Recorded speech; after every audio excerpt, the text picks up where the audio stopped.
магистров устроено так, что у преподавателей есть разделение ролей, функций, да. Ну и вроде мне как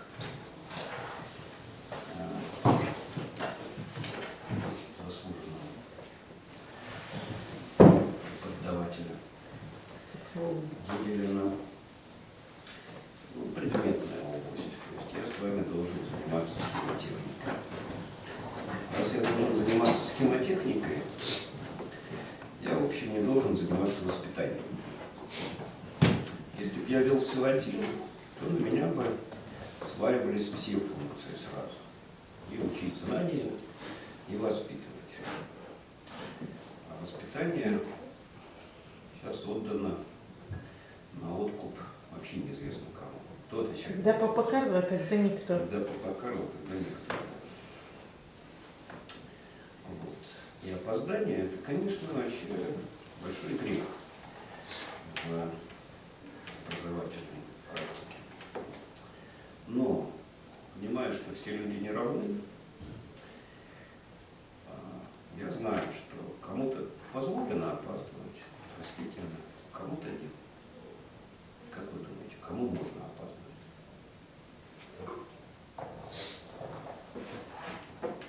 Тому, кто проводит занятия. Не факт. Нет, обычно нет. Вот смотря какие занятия по какой теме. Некоторые занятия тот, кто проводит, может опаздывать, а на некоторые нет. Вот вообще-то методологам нельзя опаздывать. Ни тем, кто учится, ни тем, кто преподает. А опаздывать нужно людям творческим. Тем, которые находятся Которым в вообще палите. все можно, поэтому. А? Ну, им вообще все можно, поэтому Да. опаздывать им тоже Даже можно. много чего можно. Поэтому, между прочим, им страшно мало платят. Они всегда живут в проголоде. Разумеется, творчество. А мы-то здесь творческие люди. Вот я и спрашиваю, вы кто? А вот, скажем, людям, которые собираются стать менеджерами, руководителями, политиками, им опаздывать нельзя.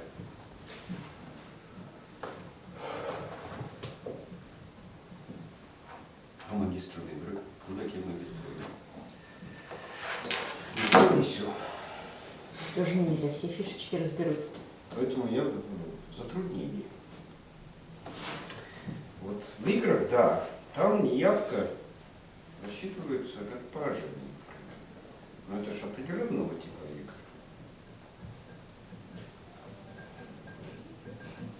Ладно. Вскрытие покажет. Давайте вскрываться. Так, какую тему мы сегодня, какую схему сегодня разбираем? Второе. Это как анекдот. Садись, Знаете, я вот тут в понедельник почему прогулял лекцию свою. Я был в Варшаве и проводил... Опаздывать нельзя, но прогуливать можно.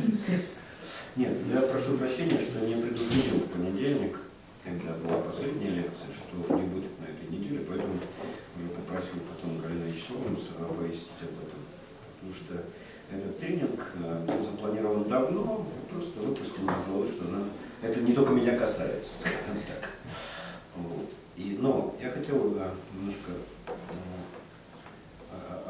один маленький моментик рассказать из этого тренинга.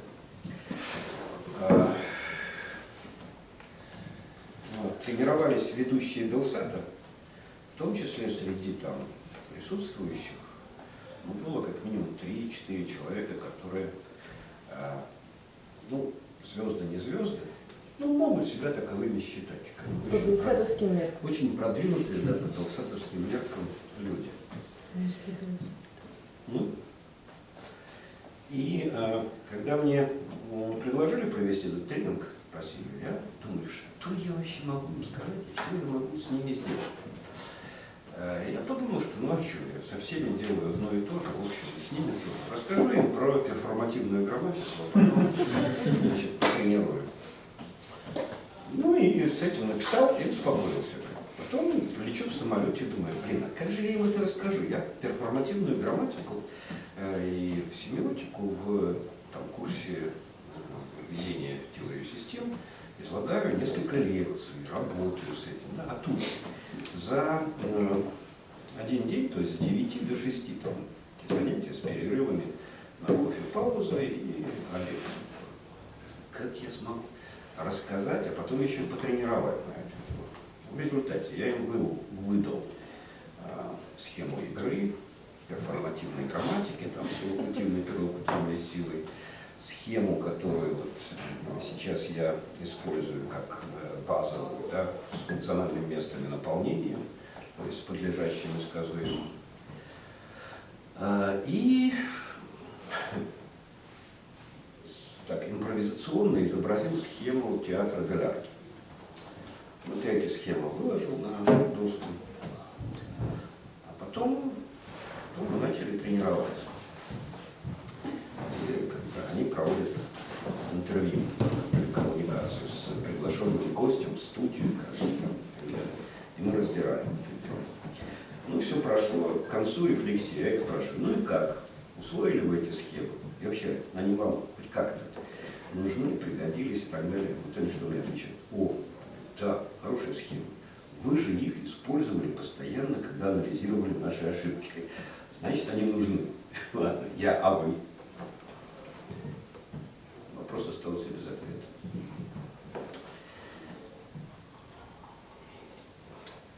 Вот. Ну, а вы сейчас делаете то, что я там делал в импровизационном режиме. Надо сказать, что эти ведущие Белсата, журналисты и ведущие, отличаются в лучшую сторону от многих аудиторий, в которых мне приходится работать в Минске. Они мотивированы, внимательны, корректны. Не европейцы. Все белорусы, но европейцы. Чего в Беларуси не наблюдается. Ну, это была лирика. Значит, номер 2 схема это что? Про что? Акт деятельности. Акт деятельности. Кто у нас акт деятельности? Раз. Один? Один, да. Нет, это второй никто будет. Ну давай. Все остальные ведь знают тоже схему акта деятельности, так или иначе, да? Поехали.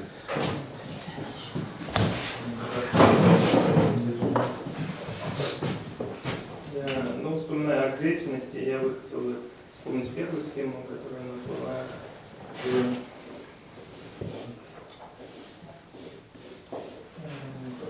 шаг развития. И, собственно, куда бы я ложил бы схему акт деятельности, учитывая, что она описывает деятельность все-таки, это область, где, собственно, мы можем действовать. То есть это, собственно, область настоящего. То есть это я хочу обозначить место использования этой схемы. Вот. Так, давай мы будем это самое медленно двигаться, да? Медленно и на каждый сделанный акт будем анализировать. Скажите, пожалуйста, Николай сделал какое-нибудь действие сейчас? Да, он почему-то связал схему акта деятельности вот с этой схемой. Так, выбросим пока почему-то. Он связал две схемы вместе. Одну еще не введенную и не затронутую. Да? И связал это дело с схемой, которую мы разбирали в прошлый раз. Правильно? Есть оправдание для такой связки? Оно не прозвучало. Ну? Оно, по крайней мере, оно не прозвучало. Ну, хорошо, не прозвучало. Оно вроде не прозвучало. Я и спрашиваю, не у Николая в этом смысле, а вот у нас всех, которые наблюдали это действие. Мы можем сразу же по совершенному действию, да, надавать Менделей Николаю. за это действие, а можем представить себе, что он как бы имел основание сделать это, то есть его действие оправдано. Чем может быть оправдано вот такое действие, которое мы сейчас наблюдаем? Ну, в прошлом занятии, когда мы разбирали эту схему, вот это вот верхнее пространство было выделено по отношению к остальным по тому признаку, что в нем можно совершить действие. Ну, пространство, в котором возможно, ну, как бы, невозможно, а Правда говорит? Ну, он повторяет то, что сказал Николай. Николай так и сказал. В прошлый раз мы там сказали, что это пространство настоящее, в нем возможно действие, я сюда. Пространство организации просто направления. Ну, давайте формально подойдем к этому делу. То есть Николай выходит в одиночестве вводить, ну, по крайней мере, я надеюсь, что он будет вводить схему, а не рассказывать о ней. Да? Для введения нужно на что-то опереться. А что нужно опереться? Когда ты вводишь схему. Что такое вводишь схему? Это значит, стоишь у доски, да, и работаешь с аудиторией одновременно. Значит, опереться можно. А, на саму доску. Б, на то, что знает аудитория. Собственно. Аудитория пока, ну, как бы если не влезать в головы, там, не гадать и так далее, да, она должна знать эту схему.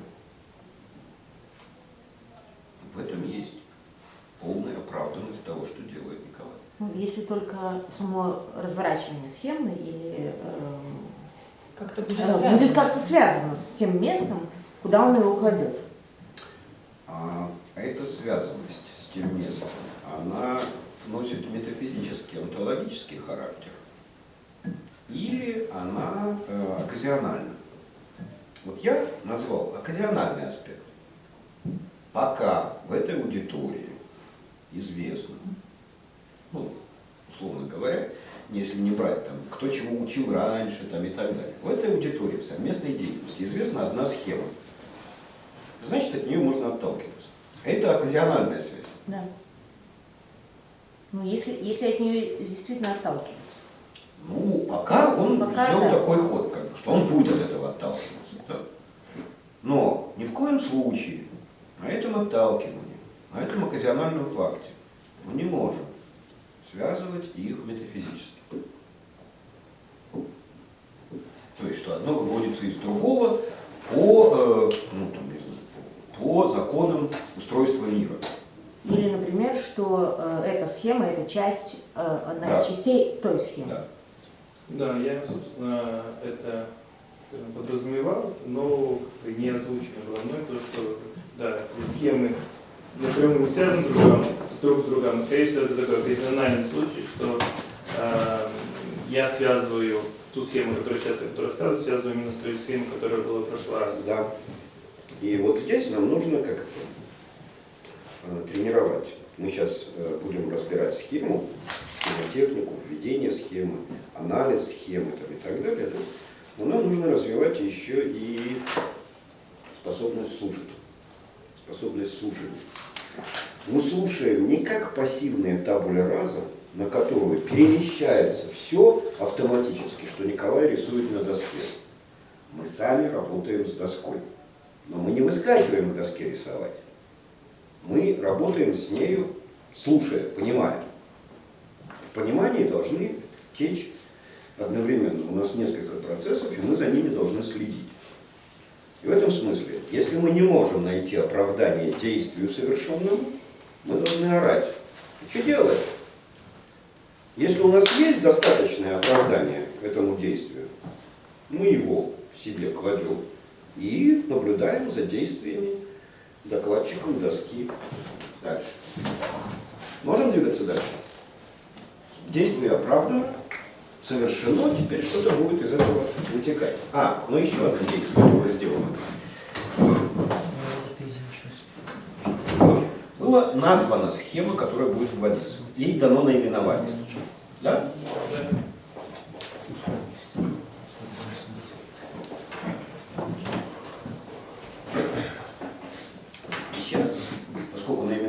всего лишь обозначено, сейчас мы столкнемся с новым действием, которое Николай будет делать, и можем получить проблему. Будьте готовы. Если мы говорим о акте деятельности, схема, которая описывает деятельность, собственно, деятельность должна совершаться или совершается кем-то там, или чем-то, то есть это какой-то субъект. Стоп. Опять. Действия, которые мы делаем коммуникативные, да, они могут быть очень быстрыми. Это знаете, как у фокусников, да? Фокусники, когда показывают фокусы на аудитории, мы видим часть действий, другую часть действий, за счет которых появляются эффекты, которые мы распространяем как фокусы. Да? Мы просто не видим. Так вот, чтобы слушать, нам надо видеть все действия, которые совершаются. А если мы хотим научиться этим фокусам. А мышление – очень фокусная вещь. Итак, вы заметили, что Николай связывает схему, которая еще не введена, которую он собирается вводить, с еще одной областью или одной тавтологией, одним пространством. Он связывает схему акта деятельности с деятельностью. И при этом небрежно роняет, что схема, которую он будет вводить, описывает деятельность.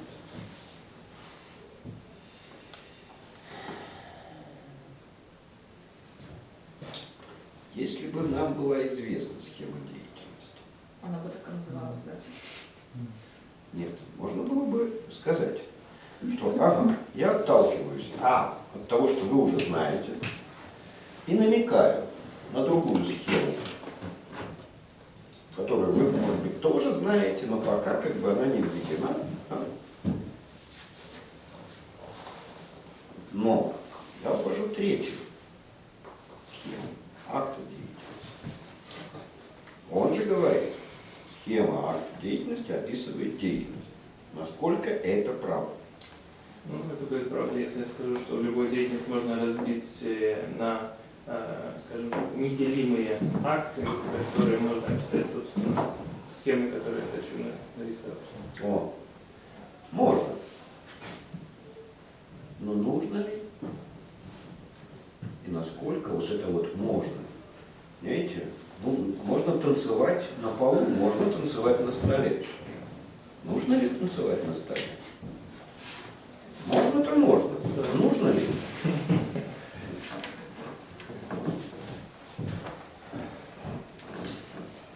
И тогда смотрите, что он уже сказал.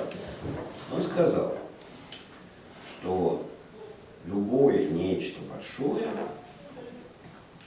можно представить как совокупность малых. Ну, правда, он про любое не говорил. Он про любое не говорил, он говорил про деятельность. Ну, да, про деятельность. Что про это? Я формализую. Вот скажите, пожалуйста, любое большое можно представить как совокупность малых? И все. Почему? Ну, как принцип эмерджентности. Да, имеет место быть принцип эмерджентности. Тогда вноси поправку.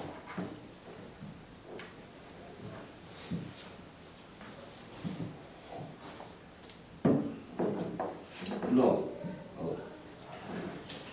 принцип эмерджентности не запрещает нам представить большое как совокупность малых. Да, мы не говорим про свойства. Да. Только мы говорим, тогда делаем оговорку. Делаем оговорку, которая в этом и состоит, что я сейчас не буду описывать деятельность, а атом деятельности. Да? Соответственно, атом и то, что складывается из атомов, это разные вещи. Вещество обладает какими-то свойствами, Атом же может не обладать свойствами вещества. Поэтому говорят о том, что, например, атом это некая универсальная штучка, ну, как бы метафизически, из которой складываются мельчайшие единицы вещества, которые называются молекулы. А вот уже молекулы – это то, что обладает свойствами вещества. Минимальная доля вещества, которая обладает свойствами этого вещества. Тогда акт деятельности – это атом или молекула деятельности? Разница понятна? Сейчас про что такое написано. Ну, смотри, атом обладает определенными свойствами, которые не свойственны тем соединениям, в которые этот атом входит. Да. И только некая конструкция из атомов, называемая молекулой, обладает, это минимальная единица, обладает свойствами вещества, которые из этих молекул состоят. Тогда мы спрашиваем, да, и атомов мы знаем там несколько сотен разных типов, да? Атом водорода, что там, атом гелия и так далее, да, трансурановых элементов. Одно дело, когда мы изучаем атомы, анализируем и строим как бы что-то из атомов, да? И другое дело, когда мы изучаем, анализируем и строим молекулы. Две большие разницы, две больших разных теории, типа мысленности, предметности и так далее. При этом вещества состоят могут состоять из разных атомов, особенно, там, скажем, сложные вещества в органической химии, биологии, да? Живые там вещества, белки, хрень, что там еще бывает. Не увлекайтесь. Да. Вот сейчас мы будем чего делать? Мы будем рассматривать атом деятельности или молекулу. Мы сейчас будем атом рассматривать. То есть мы, по сути, будем рассматривать часть деятельности, которая... Шушкевич говорит, что молекула.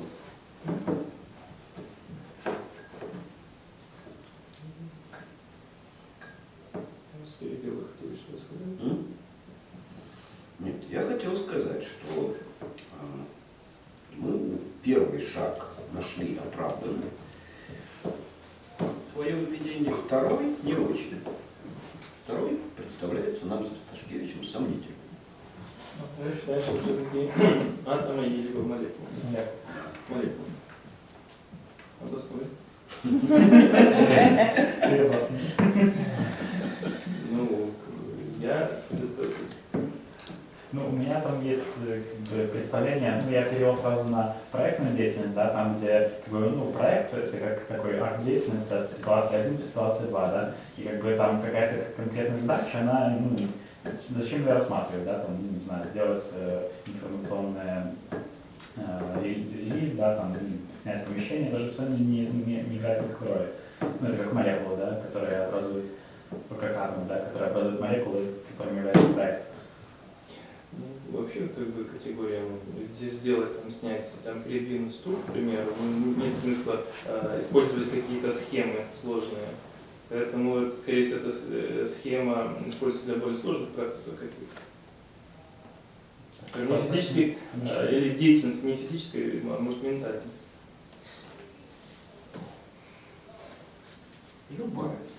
Вот когда мы используем категорию деятельности, не имея схемы деятельности, еще, да, то что означает эта категория, которую мы используем? Таня, а можно тебя попросить принести из своей комнаты второе издание новейшего философского словаря? Я не пройду там. В условии. Что вы хотите из него почитать? А? Может, в Там интернете есть проще статья- найти? Там есть статья деятельности.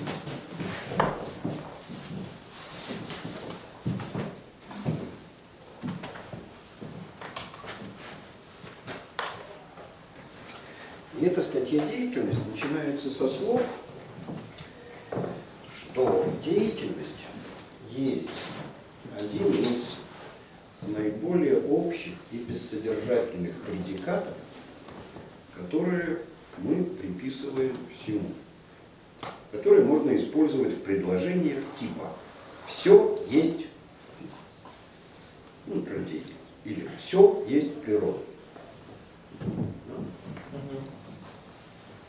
Но как только мы имеем дело с предикатами такого высокого уровня, то, как мы уже говорили, между объемом и содержанием понятия существует обратная пропорциональная зависимость. Обратная зависимость. Да?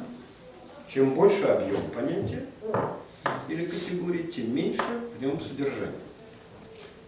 Когда мы говорим, смотрите, все есть деятельность. Каков объем понятия деятельности тогда? Ноль. Объем. Объем беспредельный. Да? Охранительный объем. А содержание очень маленькое. Оно какое-то есть там содержание. Стремится. Да, но стремится к нулю, потому что, какое есть содержание? Хотя бы то, что мы уже знаем, что деятельность – это не природа. Да? Поэтому мы не можем, отталкиваясь от деятельности, что-то сказать про акт деятельности. Начал Николай с того, что разместил деятельность в настоящем схеме шага развития. Да? Отлично. Давайте пока плясать от этого, не трогая деятельность. Вот это вот вторая опора пока очень хлипкая у нас.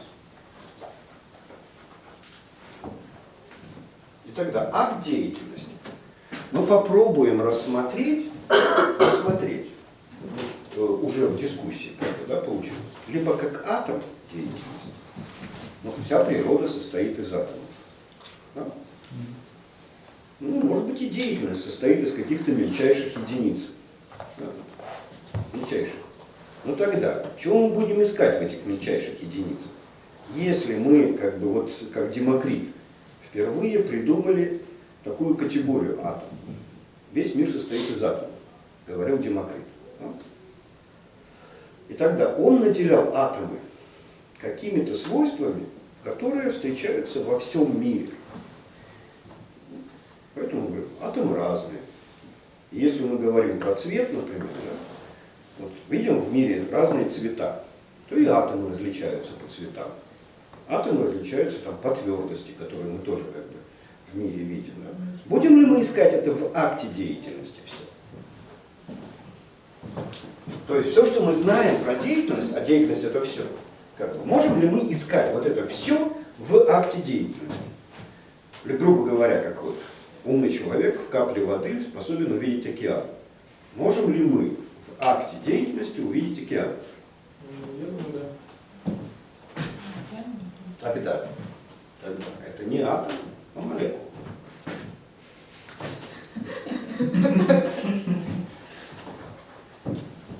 Ваша метафора? Нет, дело не в метафорах. Дело не в метафорах. Ты ведь знаешь химию, да? Конечно. И тогда, что такое химия в данном случае? Да. Химия опровергла концепт Демокрита или эту философскую установку, да? Что можно найти такие первые элементы, которые обладают всеми свойствами мира, который мы наблюдаем. Потому что атомы были найдены, да? Но они не обладали свойствами тех веществ, которые из них состояли. То есть это было мета-элемент или параэлемент. Да? А элементами уже, собственно, веществ были уже конструкции атомов. И тогда, если это так, то акт деятельности представляя собой молекулу, состоит из более мелких деталей, более мелких единиц. В противном случае мы должны были положить акт деятельности как, как неделимое нечто, да? Как в химии. Это мы из физики знаем, что атом может быть расщеплен. А вот химия оперирует атомами как неделимыми, потому что химическими средствами они не делятся. Я понятно говорю? Это не метафора. Это способ рассуждения.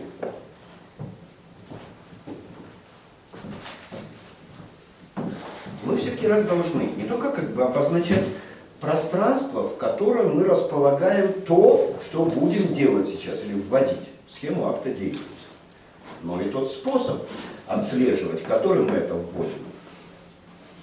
И тогда акт деятельности, несмотря на то, что он представляет собой единицу деятельности, единицу, и в этом смысле мы должны согласиться с Николаем, мы ищем сейчас единицу деятельности. Но эта единица сама по себе представляет собой сложный комплекс разных деталей, из которых она состоит. И мы далеко не можем быть уверены, что эти детали сами по себе являются элементами, или что они элементарны. И в этих деталях может оказаться, что они тоже представляют собой сложные конструкции системы. И дальше как это?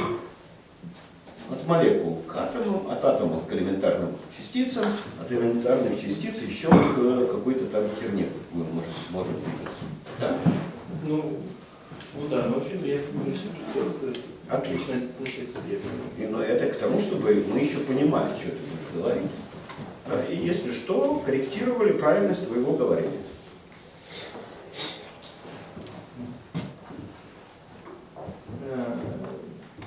В любой деятельности имеется субъект, который осуществляет эту деятельность. Что он сказал? 5. Вот, блин. Это вот что сейчас он совершил? На минуту поле, да? Онтологическое полагание. Метафизическое. Онтологическое. Да, он Деятельность совершил есть полагание. субъект. Но как он это сделал? Как был бы. Абсолютно безграмотно. Николай, удайте следить за словами. В любой деятельности есть субъект. Вот как полагания делаются? Деятельность осуществляет субъект. Немного собой надо представлять еще. Ты схему воспроизводства деятельности трансляции культуры знаешь? Да. Вот. Пока мы ее не проходили, но ты ее знаешь. Где там субъект? Ну, это Внутри. схема не- Она ближе к описанию Не, деятельности. Нету там субъекта. это угрожает. Субъект на самом деле есть, его нет. И учитывая то, что Вот смотрите, схема акта деятельности претендует на то, чтобы описывать мельчайшую единицу деятельности, которая обладает всеми свойствами деятельности. Молекула деятельности. Да? И в схеме акта деятельности все свойства деятельности, в принципе, мы должны бы обнаруживать. Обнаружим или не обнаружим, это уже другой разговор, но тем не менее. Вот скажем, возьмем молекулу воды. Да? Молекула воды обладает всеми свойствами воды. Точно? Ну, нет. Получается, что вода это же молекулы все перебрасывают. Вода течет, а эта падла молекула течь не может. Она штука одна. Поэтому тут надо ограничить некоторые вот эти вот вещи. Но тем не менее. Итак, мы ищем сейчас мельчайшую единицу деятельности, которая обладает всеми свойствами деятельности. И мы знаем про деятельность еще нечто. И это не надо забывать. Точно так же, как, например, физики, анализируя уже элементарные частицы, да, говорили, что вот у элементарных частиц есть, например, амплитуда. Может быть у вещи амплитуда? Нет. Если ее бросать, то да. Амплитуда все равно есть не у вещи тогда, а у движения вещи. если это квант, Различаете эти вещи? Так вот, мы знаем про деятельность, кроме всего прочего, из схемы воспроизводства деятельности трансляции культуры, где нет никакого субъекта. А можно ли тогда говорить так, как говорит Николай? Что любая деятельность предполагает субъект. Нельзя. Так говорить нельзя. Потому что это абсолютно метафизическое, не онтологическое высказывание. А Таня распознала в этом онтологическое полагание. Вот онтологическое полагание субъекта в деятельности сделать можно. А как делаются онтологические полагания? Ну, примерно как в математике, во всех теоремах математических на существование. Возьмем М-танк. Возьмем М танков, возьмем прямую. Или представим себе геометрическое место точек. Так вот, Николай, правильно было бы сказать, возьмем субъект. Что? Не, ну да, правильно. Ну, да. Зачем же это говорить? А так, да. Вот обратите внимание, сволочи. Я всегда говорю абсолютно точно и правильно. Ну, если трезвый, например. Или если не очень злюсь. Поэтому, когда я сказал, берем субъект, значит, мы его берем. Это наш произвол. Мы его кладем. А не то, что он существует на самом деле. Никаких субъектов ни в деятельности, ни в природе нету. Это дурь нашего сознания. Ну, я говорю это правильно. А когда меня слышат, они думают, что субъекты существуют в реальности. И ни хрена не понимают, что я говорю. Я требую понимания. Вот Николай по барабану, понимают его или не понимают. Он сейчас схему вводит в тренировочном режиме. Но он же готовится в магистре игры, он хочет стать таким, как я. А значит, должен говорить всегда правильно и отвечать за свои слова. Вот мы этому и учимся.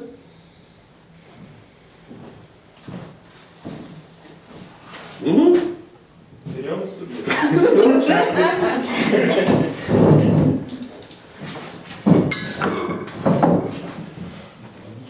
А можно... Ну ладно, да. Ну, это якби тому, що було до этого, але это поставимо відкрити.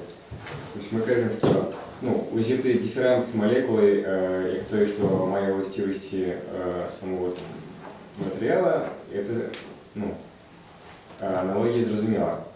Але відколи у нашому розважанні Миколая взялося то, що у акта деятельности есть все властивости деятельности. Ну, не все, ну да, властивости деятельности. Но откуда это взялось? Так и всплыло, и все. Надо больше сказать, что нет. Ну, смотрите, Евген, копая правильную мотивировку. Он тогда, как ему отказывать на это. Коли треба отказывать. Мы можем его посунуть и сказать, это потом разберемся. Алеш, у нас есть несколько схем. И эти схемы являются взаимодополняющими друг друга. Да? Они по существу описывают одно и то же. Или относятся к одному и тому же. Все, которые мы употребляем. Да? В этом смысле любая схема, претендующая на онтологический статус, описывает весь мир, так или иначе. Да? Но она его описывает, а не является миром. Да? Значит, мы описание должны вынести куда-то отдельно от мира. И поэтому мы всегда работаем с двумя плоскостями. Схема рисуется на объектно-онтологической плоскости. Где объектно-онтологическая плоскость у Николая? Вот она. Вот здесь. Будет схема, да? А Николай где?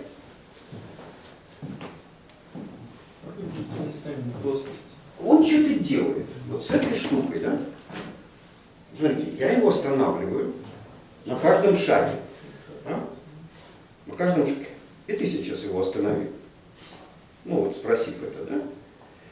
Но тогда, когда мы остановили его, и он пока ничего не рисует нового на доске, значит, вот здесь на объектно-онтологической доске ничего не появляется, пока мы остановили рисование и введение схемы. Да? А что мы тогда обсуждаем? Обсуждаем вот то, что на организационной деятельности. Мы обсуждаем то, что Николай делает. Тогда, значит, молекула где находится сейчас? Вот если мы берем молекулу, да, как принцип рассуждения, ну то есть молекула, химический способ рассуждения и так далее. Где находится химия, молекула и все вот эти вот связанные с нею атрибуты? Нет, Ну, конечно. она здесь находится.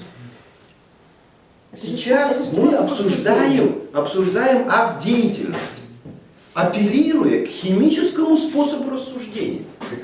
Ну, мы после Это того, как мы это- апеллировали, Ну, в нашем контексте, да, ну, так по великому рахунку, тогда концепт молекулы может и там лежать, в іншому контексте. Как если мы его туда покладем. Ну, да. То есть мы сейчас, вот здесь мы выясняли про атом или молекулу, да, и на объектно-онтологической доске пока у нас не было ни атомов, ни молекул. Мы пока обсуждали то, как мы будем об этом говорить, как мы будем это строить. Да. Да?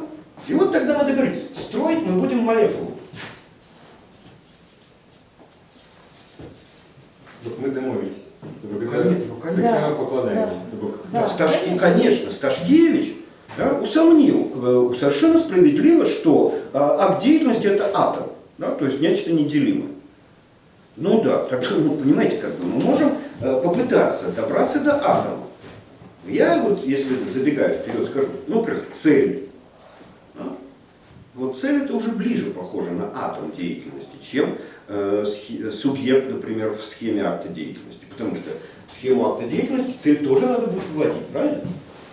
Ну и так далее, и так далее. Много чего туда, в схему акта деятельности, Николай еще запихнет. Она сложная штука. Но взяли мы ее отсюда, то есть как задачу себе. Мы на онтологической доске будем решать такую задачу. Мы будем строить молекулу.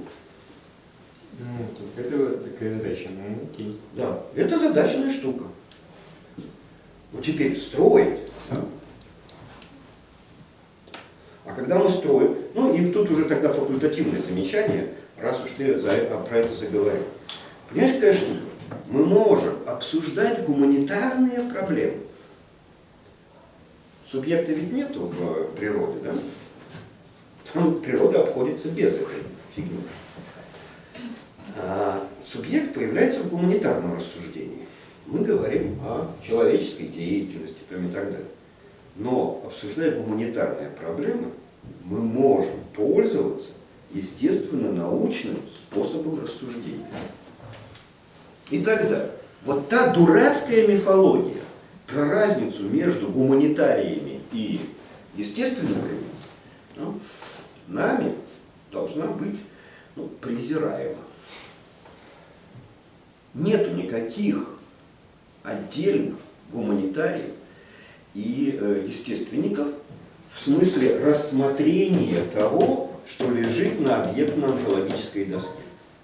По отношению к миру как таковому, да, мы не можем делить себя на гуманитариев и естественников. Мы гуманитарии и естественники только в смысле того, что лежит на организационной деятельности доске. Как мы подходим к этому миру? Если потрепаться по пизде, то мы гуманитарии. А если исследовать, разобраться и так далее, действуя правильно, то тогда мы вообще нормальные естествоиспытатели. Мы испытываем естество тех вещей, к которым подходим. И рассуждать мы можем семиотически, семиологически, химически, математически или еще как. Семиотика и математика стали естественными науками, я не знаю, но ладно. Нет. По-разному можем подходить. Между прочим, к природным объектам мы также подходим. И вот химия обладает определенной предметной организацией мышления. Из химии мы берем массу конструктов. том числе, например, разделение между мельчайшей единицей вещества и мельчайшей, ну, как бы природным элементом атома. Это разные вещи. И мы их заимствуем, а дальше как бы пользуем. Мы задачи из этой предметности ставим. А вот потом, что мы там найдем, это другой разговор. Потому что пока мы еще не владеем системными представлениями, там еще какими-то.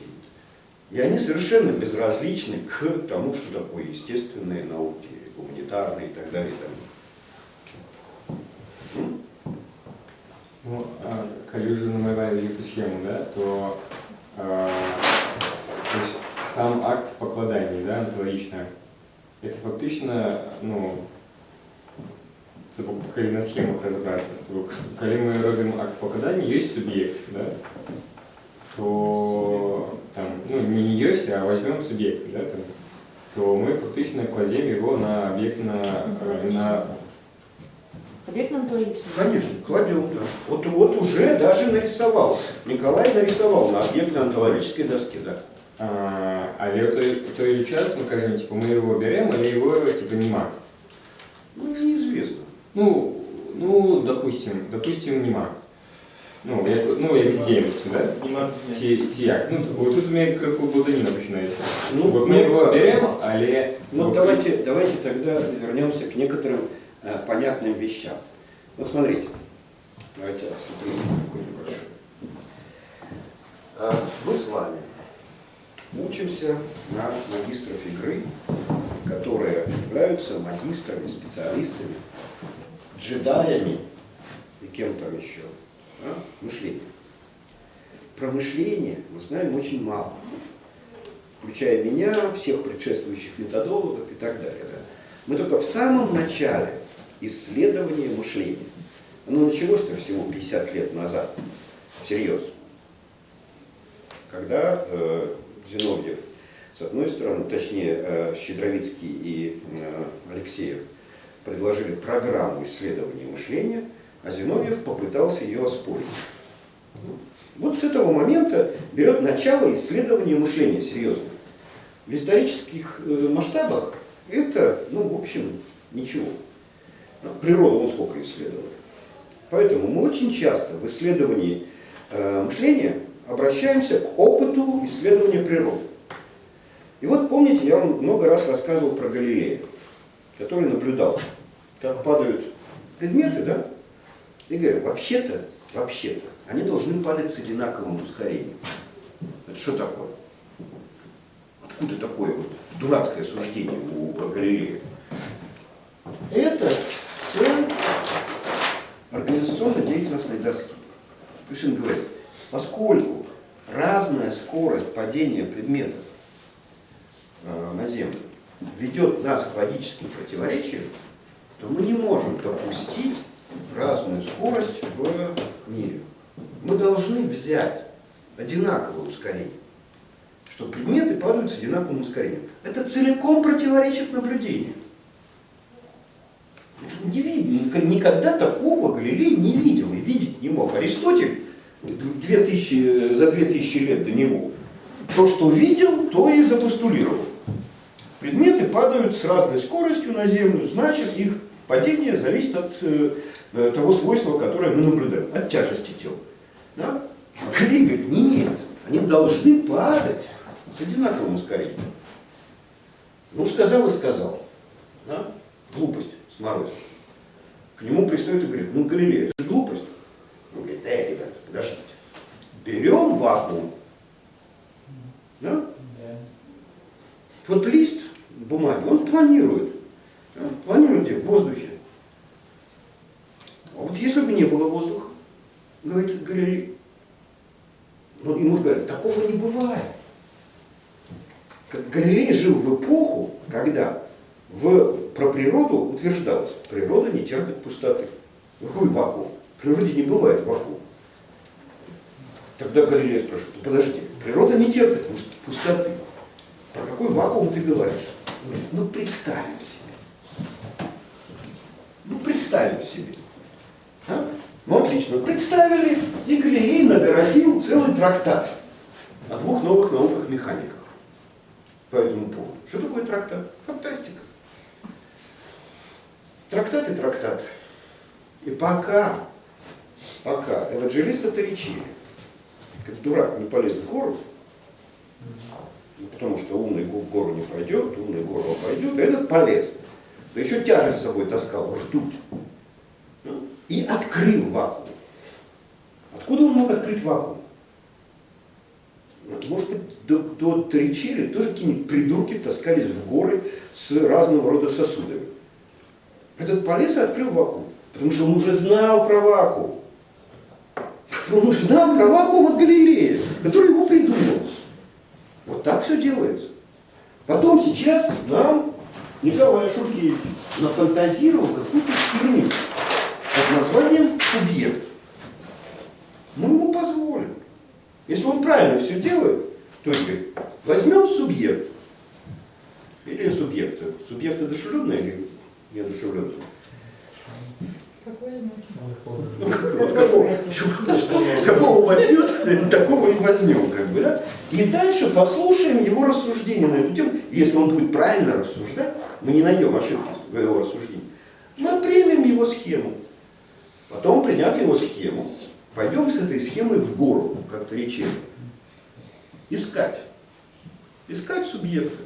Если найдем, скажем, Николай, здорово, отличную схему построил и мир нам объяснил. Если не найдем, скажем, вот так строится познание.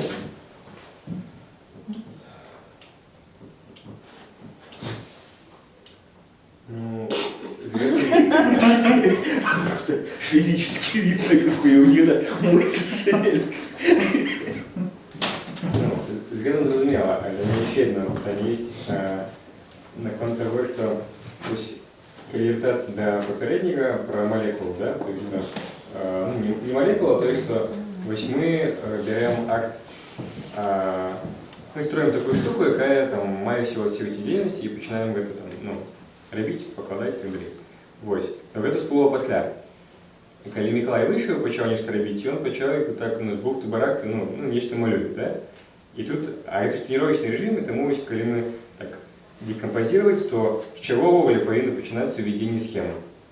И ты ничего не забыл, и тебе это можно после сказать и так далее. Ну, и он так вышел, каже, вот у нас есть такая схема, вот мы там то, ну, ти зрозумела мое питание. Наверное, от условий зависит.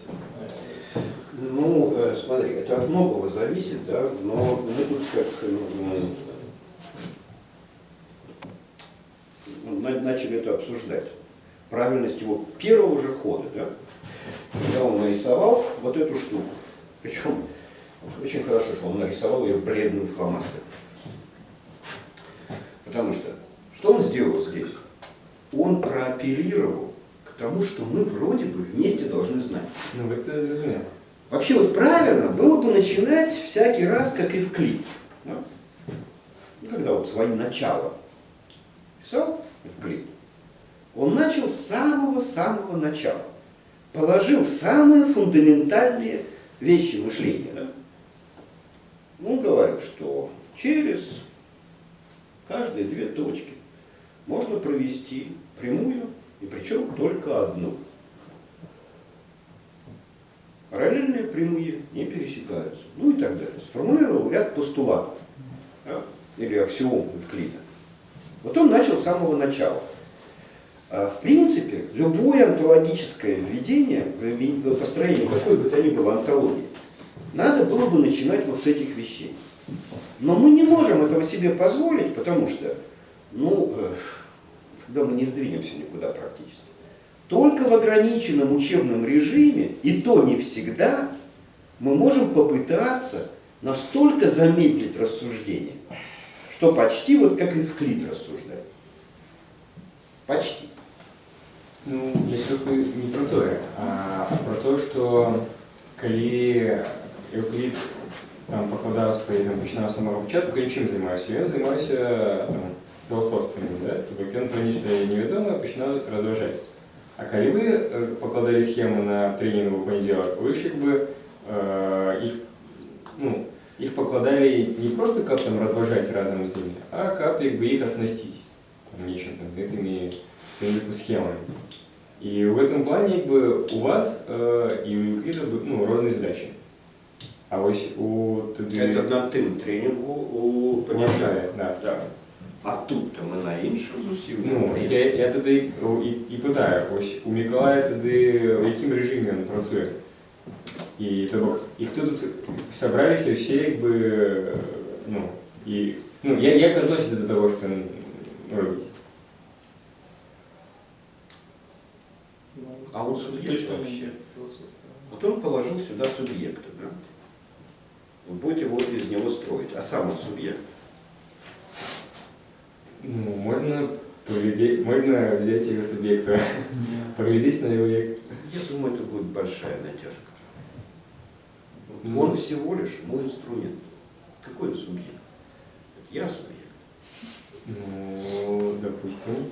Ну, что допускать? Что допускать? Обратите внимание, он со мной ничего не делает, а я делаю с ним все, что захочу. Значит, ты как бы не у Николая, а у вас пытаешься. Як относится до всего, что тут отбывается? И отвечает, что... Что ты сказал? Что ты сказал сейчас? Как относиться к тому, что происходит? Как учебному режиму.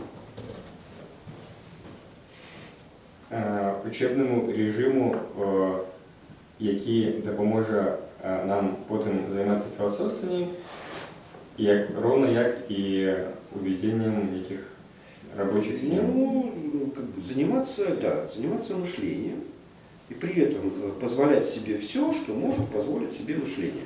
Вводить схемы, критиковать схемы, исследовать там и так далее. Ну, да, и как уже был завершенный историк, когда при режиме тренировочного ведения схемы все необходимо нам казать на что мы вообще это робим. Ну, ты бог. Не знаю, Миколай выходит, скажет, мы зараз разбираемся с актом деятельности, и тому я буду его покладать. Потом мы зрозумели и его використовували. Ну, вообще выполняет задание. В смысле, Николай выполняет задание. Ну, тут ясно. Естественно. Потому что он делает то, что я ему сказал делать. Он вводит схему. Так вы потом его самостоятельной волей еще обучите. Нет, я же через это действие, я, собственно, обучаюсь. А кого я учу сейчас? Я учу его и тебя одновременно. Ну да, всех остальных. И вот если я как фокусник быстренько нарисую схему, ну, вы ничего не увидите в этом. Вы будете думать, что я какой-то там, не знаю, фокусник, маг, волшебник или еще что-нибудь. Как я могу остановить себя и разложить на этапы, шаги, свою деятельность и так далее? Я могу попросить Николая повторить то, что я делал. Он видел, что я делаю когда-то, да? Теперь пытается повторить. Я, когда сам это делаю, если бы не было задачи обучения, да, я бы делал себе и делал. Это как сороконожка. Вот она бегает и нормально себя чувствует. И мух каких-то ловит, там, еще что-то такое с ним происходит. Тут приходит чувак сороконожки и спрашивает: сороконожка, слушай, как ты не путаешься в своих 40 ногах? Расскажи, как ты бегаешь. Тут сороконожка села на задницу. У нее есть задница? Нет. Ну, что-то там села, да? Вот. И это самое. Блин, откуда я знаю, как я это делаю? Да? Давай попробуй ты на своих 2 ногах повтори то, что я делаю. Может быть, я что-то пойму. И вот у меня 40 ног. Я прихожу, ввожу схему. Он говорит: расскажи, как ты это делаешь. Я хрен его знает, как-то вот делаю. Да? Как только пытаюсь рассказать, ну, не знаю, ну, как-то само получается. Тогда я прошу: Николай, повтори то, что я сделал, да? И вот тогда я увижу, как я чего делаю. И Клишевичу расскажу на твоем примере. Мне кажется, я тут как бы пытаюсь понимать вопрос Евгена. Слышу там, ну вот вводится какая-то схема. окей, у нас есть одна задача там, научиться вводить схему, ну как такая принимаемая, да, такая. А нафига эта схема нужна? То есть, ну как бы контур употребления того, что тут разворачивается, он как бы остается, ну таким под вопросом.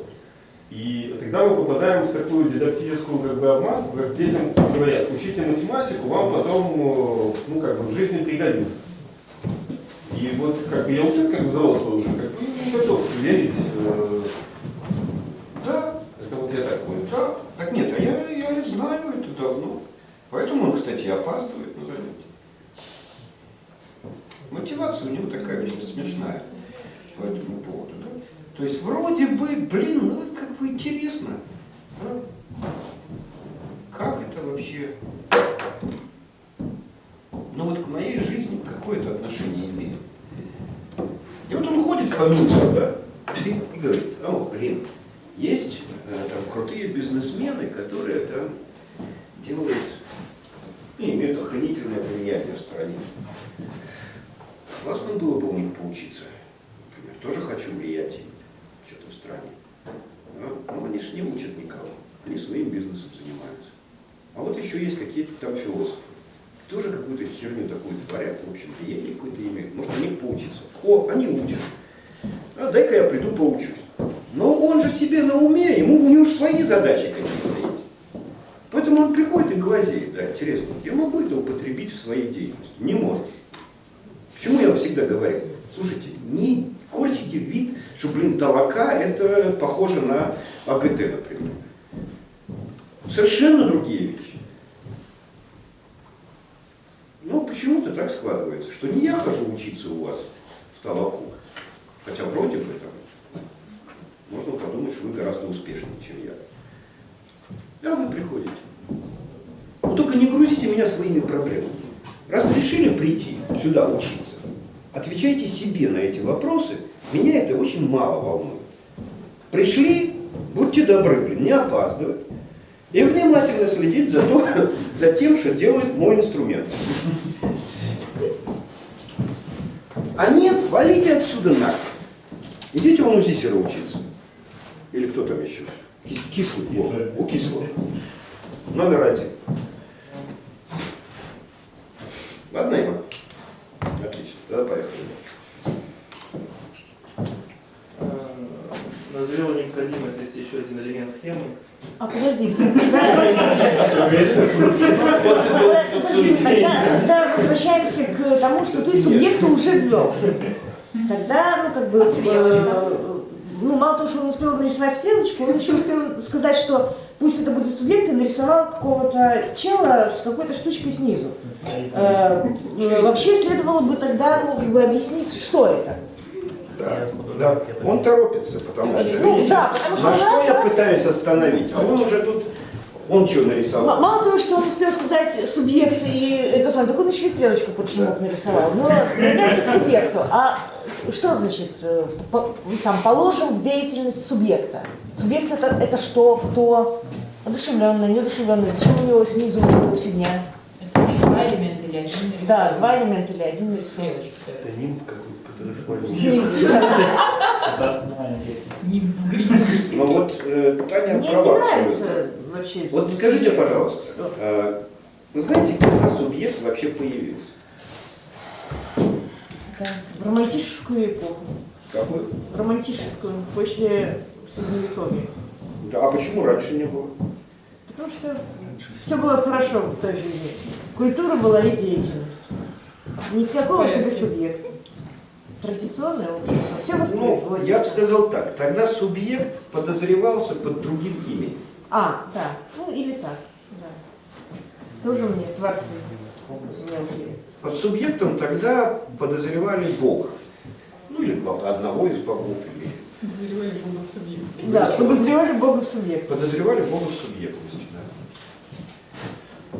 А вот себя, спаси Бога, древние люди вообще себя не выделяли из мира. Те, кто выделяли, плохо кончили. Ну,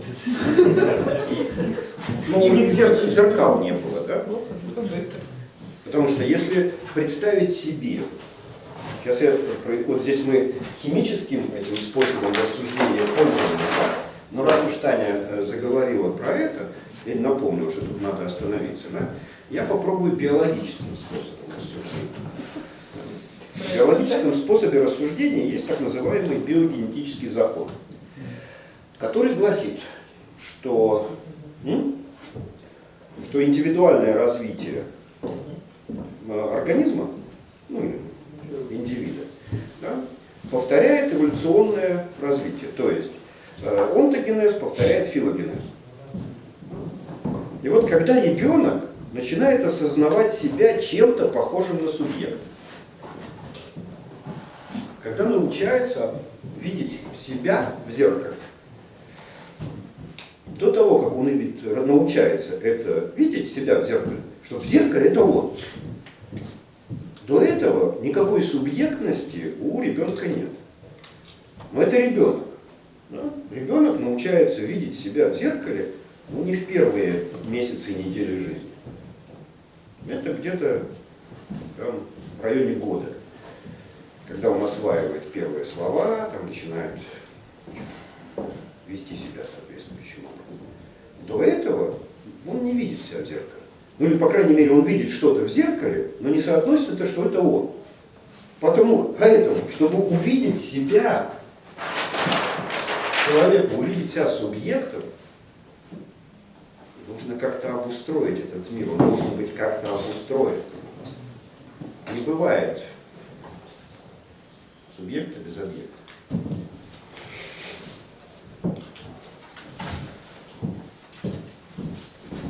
Раз.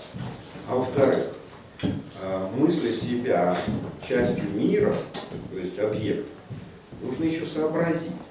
Сообразить по поводу того, что к этому миру можно как-то относиться иначе. Поэтому сначала субъектом мыслился он, и только потом человек в нем попытался увидеть себя. На это ушло, наверное, тысячи лет человеческого развития. Но Таня спросила, чего это у субъекта какие-то там растут непонятные члены. Ну, я должен сделать комментарий, если эти вопросы поступают. Мы находимся в учебном режиме, как было выше озвучено, но это значит, что я как инструмент в руках Панскевича могу не все элементы нарисовать, могу нарисовать лишнее, могу рассказать не то про эти схемы. Собственно, для этого есть контроль. Нет, я не правда, просто вопрос возник по поводу этой стрелочки, но я как бы хотел, может, я про нее сказать, но вторым тактом, к примеру, после того, как нарисую другой элемент. Но я, получается, не могу и... Ладно, ты не оправдывайся. Ты не оправдывайся. Николай. Вот, давайте перейдем к схеме. Нет, сейчас перейдем. Но раз уж задан вопрос, то давай мы у нее спросим. Итак, ты хочешь нам намекнуть с Николаем, что мы неправильно начали вводить схему акта деятельности. Я не знаю, правильно ли мы начали. Я хочу намекнуть, что там не субъект. Что там позиция. Ты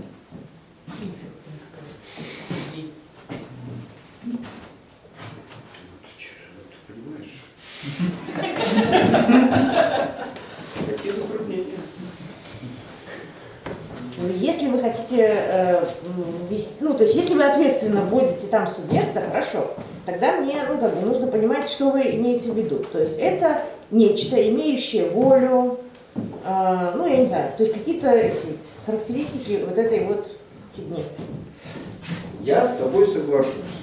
Что, вот смотри, я с тобой соглашусь, что полагание, первое полагание субъекта в схему акта деятельности является охренительным произволом. Это сейчас отступление. Я бы начал, конечно, с другого. Ну, например, я бы начал с того, что мы имеем дело с несовпадением вещи в самой себе, ну, которые мы наблюдаем. То есть, грубо говоря, объект. Есть материал некий, и есть продукт. Мы видим преобразование. Вот был чистый лист бумаги, а вдруг испачканный стал, на нем что-то нарисовано. Ну, ясно, что они не совпадают между собой. Надо найти причину несовпадения. Причина этого несовпадения должно быть место воли некой, да? Я бы вот так, например, начинал. Но действие Николая оправдано тем, опять же, что он взял схему шага развития, которую мы вроде как разбирали, и мы нашли там в настоящем, Там мы нашли субъекта. там мы в настоящем мы нашли место проявления воли, Да. там еще чего-то такое, да?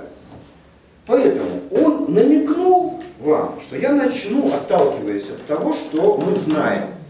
А оказывается, они ни хрена не знают.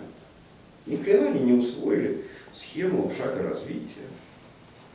Так там же Понятно. не было человечка, там же не было субъекта, в общем. Там не было позиции, пока не было нарисовано, и субъекта не было как такового. вот Но там преобразование было происходило. место воли. А преобразование было здесь. Да. Поэтому я бы начал с этого. Да? Было, стало. Должна быть причина этого становления. Но причину становления мы набирали, помещали уже в настоящее. Да? Рефлексивность там, и всякие такие штуки. Поэтому, вот смотри, Таня остановилась, и даже я замандражировал. Понятно, что такие наглые девицы, как методологи, да, они могут любого срезать и посадить. Но пережив первый стресс, быстро-быстро, да, мы должны остановить ее и сказать: блин, ты помнишь схему шага развития? А чего он нарисован в другом месте? А что, где другого? Нет, Так там он мне больше- напомнил, подвел черту и говорит: вот теперь апеллируйте памятью, а я буду строительством заниматься. Хорошо, тогда это, Страх. упавший нимб объясните, и все Чего? хорошо. Нимб упавший. Ну да. Но объяснить надо. Да? Никуда не денешься. Ну, диспозиция, да, то есть, скорее всего, позиция. Учитывая, что мы берем акт деятельности, деятельность, То есть это элемент. Начинаем путаться в показаниях. Ну, конечно.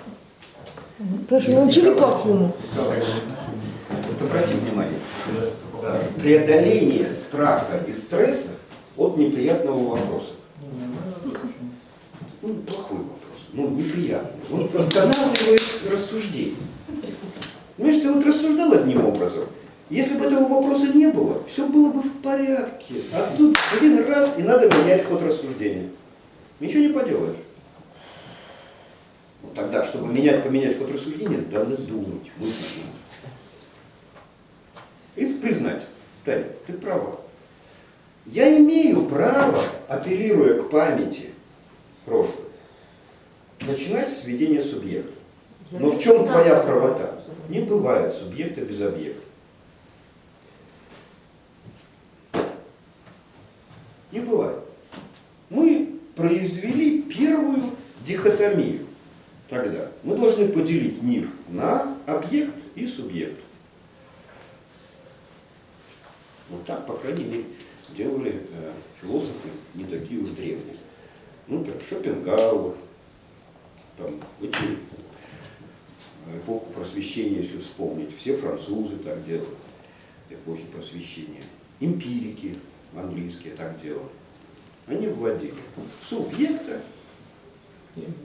но потому что они не могли все объяснить только объектными какими-то вещами. Да? Поэтому им надо, например, было объяснить: ага, вещи падают или предметы падают на Землю с одинаковой скоростью и ускорением. Нам Галилей это доказал, мы даже уже знаем про вакуум. А почему же нам, сволочам, кажется, что они падают не так, как надо? Так это ж нам, потому что мы субъекты. Да, Таня, ты права, поэтому, еще раз, я буду вводить субъект. Но раз вам сразу мое полагание не очень нравится, начнем с того, что противопоставим объект и субъект. И мир в этом смысле устроен таким образом. Есть объект, есть субъект. Поэтому я начал с субъекта, и сейчас я вам дорисую объект.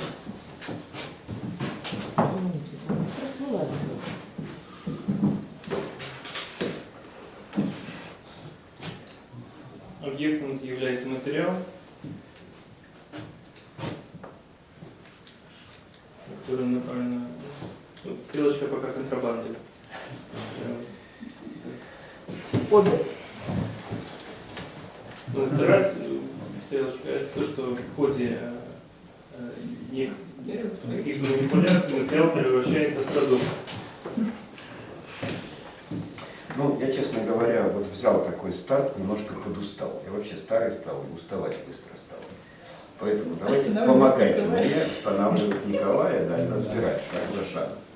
Вы теперь уже знаете, как это делается. Наблюдая за тем, как я это делаю, давайте вы теперь это делаете. Ну, ты разогнался, короче. Ты с нимбом, ну, не ответил на вопрос, это элемент схемы? Ну, мне нужно было ввести для субъекта один объект. Непонятно, Ну, а а почему он так нарисован? То есть это что-то значит или ничего не значит? Вот этот кружочек по человечку. Ну, вот это как я поняла. Ну, вот смотри как, вот давайте слушать опять же, или возвращаться к камере, да? Память еще должна работать. Вот он еще сказал, помните? Сказал, ага, объект я ввожу как материал и продукт. И что это такое? Как к этому отнестись? Пока непонятно, мы просто с тем шагом не разобрались, и я еще как бы на предыдущем. Как бы я Объект может существовать Владимир Владимирович, вы на Двух какой вопрос разных- отвечаете? двух разных. На какой вопрос вы отвечаете? Мне кажется, что вы это уже какой? третий раз про другое отвечаете. То есть? Сначала я, теперь Свет спрашивает.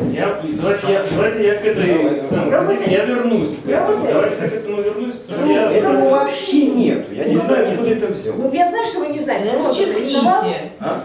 Зачеркните. Я могу ввести вот эту позицию, но я просто я не дохожу до этого. Ну, может, в оригинальной схеме это нету позиции.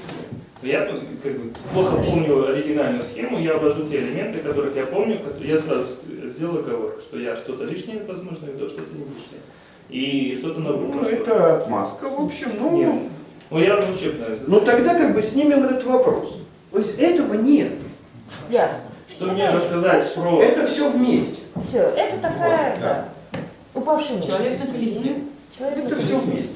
Девочка. Ну, теперь, про введение объекта. Я так как бы Мы двигаюсь... знаем, что вы про введение объекта. Ну да. Введение объекта. Ой. Но сделано тоже некорректно. Я бы про позицию вот эту, я рассказал бы после введения элемента как Это у цель. нас оригинальная коммуникация. То есть я трижды пыталась спросить про позицию, они мне все рассказывали про объект. Теперь я сказала, ладно, ок, про позицию больше не говорим, теперь... Я просто... Разная скорость. Мы уже Бывает. согласны, что ты потом вернешься, и мы разберем этого самого субъекта. Сейчас это просто зарисовка сверху, обозначающая субъекта. Да. Вне зависимости от того, зачем мы его... Это было так. С этим разобрались. Нет, Теперь... подожди, пока не Нет, разобрались. ну, в смысле, этот вопрос пока сняли. Про нимб. Подвесили. Про нимб, да. Отлично. А про субъект? Дальше я не знаю. Соответственно, и про субъект. И про объект. Потому что нельзя рассматривать субъекта без объекта. Ну, Они существуют только парой. И никак иначе. да. И вот как одно дело вот так вот обозначить, да, Да, а другое субъект, дело объект, намалевать, а сказать. другое дело сразу вводить уже какую-то херню. Николай, при всем при том, что там апелляция к нашей памяти, к схеме шага развития, да, она сохраняет свою справедливость. Где там субъект? Откуда он брался, тамошний субъект? Ну, правильно. Мы могли его взять, туда положить, там субъект. Если мы переходили бы на действие. Мы не так вводили, во-первых, и не так останавливались медленно, да, на этом все. Но там было у нас две штучки таких. Да? Естественный и искусственный. Да? Так вот, что такое субъект и объект? Если мы говорим о искусственном пути, тогда у нас возникает субъект. То есть это реализует вот это. Понимаете, нету никаких в мире субъектов и объектов. Субъекты и объекты в рассуждении появляются как субстантивация процессов изменений. То, что меняется естественно, субстантивируется, то есть обретает плоть, субстанцию в виде объекта. Там, где происходят искусственные изменения, появляется новая субстанция, субъект. И поэтому мы имеем вот эта черта, она как это, мнимая, да? Она мнимая в данном случае. Но мы имеем очень похожую штуку на схему шага развития, где есть одна часть искусственная и есть естественная часть. Естественную часть мы отводим под объект. В искусственной части у нас есть место субъекта. Поэтому, смотри, Катя, когда Николай сказал, что пером субъекта, я сидел к нему спиной, и меня совершенно не интересовало, каким значком на схеме он обозначит этого субъекта. Здесь пока есть только место субъекта. И его надо обустроить, это место. Понятно, что мы сейчас, в каком состоянии мы сейчас находимся. Вот сейчас нам надо, когда мы такие вспомнили и прошлую схему шага развития, раз уж так исторически сложилось, что мы с нее начинали, теперь мы, в общем, достаточно закономерно или логично, отталкиваясь от нее, получили какие-то элементы схемы, потому что вот это в месте объекта лежит преобразование. Преобразование, да? А здесь лежит искусственный фактор преобразования. Произвол, воля, свобода и все прочее, что да, это мы обозвали местом субъекта, это местом объектного существования. Вот теперь мы обустраиваем это. Поэтому не материал является объектом, Ну, вот в целом, а преобразование является объектом. Да? Преобразование одно в другое. Все течет, все меняется. И вот это вот то, что течет само собой и меняется, да, с еще искусственной добавкой, мы и называем объектом.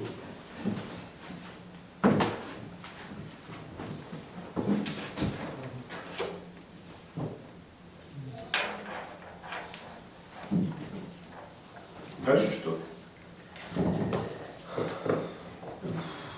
Ну, я могу дополнить субъект тем, что, собственно, у субъекта есть какие-то свои инструменты, цели, установки. Во-первых, не надо дополнить на то, что Ну вот давай делать как я. Вот что бы я на этом месте, по-твоему, должен был сделать? Ну, если мы разделили на объект субъект на два пространства, то да, мы должны либо что-то говорить про объект, либо про субъект. Итак, пока мы чего-то там нагрызали на объектно-онтологической доске, да, мы обращаемся сюда. Вот, у нас что-то появилось осмысленное на объектно-онтологической доске. Что нужно делать? Мы же работаем с аудиторией еще. Пару примеров с практическими.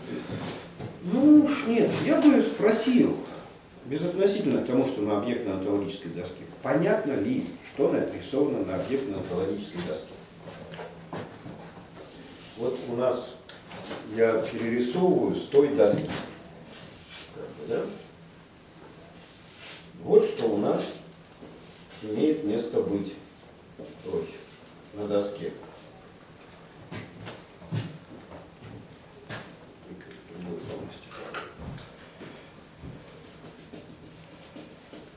У нас есть место объекта, есть место субъекта.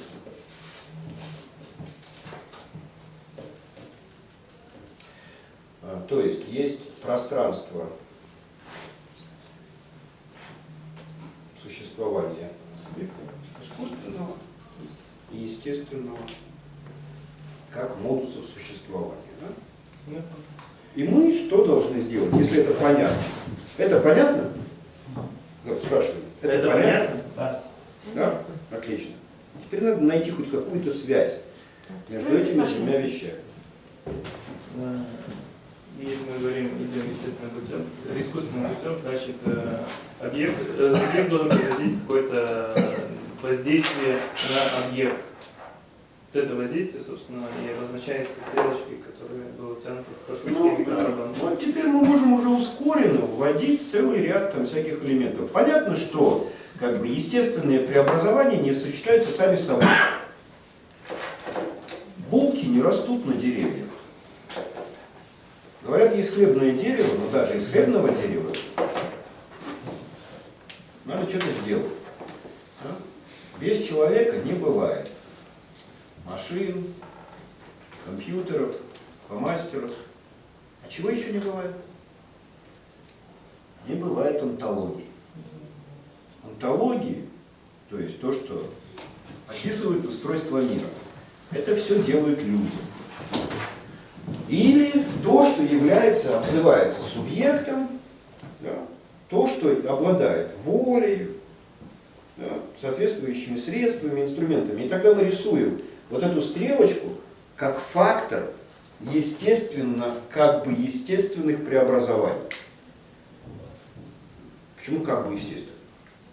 Ну и, собственно, есть же естественный путь развития. Потому что любое преобразование, да? Ну, например, из руды появляется металл, да? Из воды и продуктов брожения получается он, спирт, ну и так далее. Да? И все это происходит по естественным законам. Ну, если по естественным законам, то мы просто должны сесть над резервуаром с водой и ждать, что в силу стечения разных обстоятельств эта вода превратится в вино. Но не превращается, падла, сама собой. Ничего в этом мире само собой нужного нам не получается. Мы это должны сделать. Казалось бы, если он все это задумал, если он мир так вот устроил, почему бы его не превращать, не давать нам вино в чистом виде? Вот течет вода, как бы, да? Раз мы этот отвод сделали, да, и вот вино. Нет, мы должны что-то делать. И вот то, что мы делаем со всем этим, мы обозначили вот этой стрелочкой. Понятно ли, что мы сделали? Понятно, грешники. Чего? Ну, вроде понятно. Понятно? Да. А что непонятным остается? Теперь уже он за вас. Вот до сих пор вы поняли. Теперь вы уже зачарованные, следите за мыслью Николая. Вы достаточно зачарованы? Да. Отлично. Николай, ты можешь мыслить как хочешь теперь.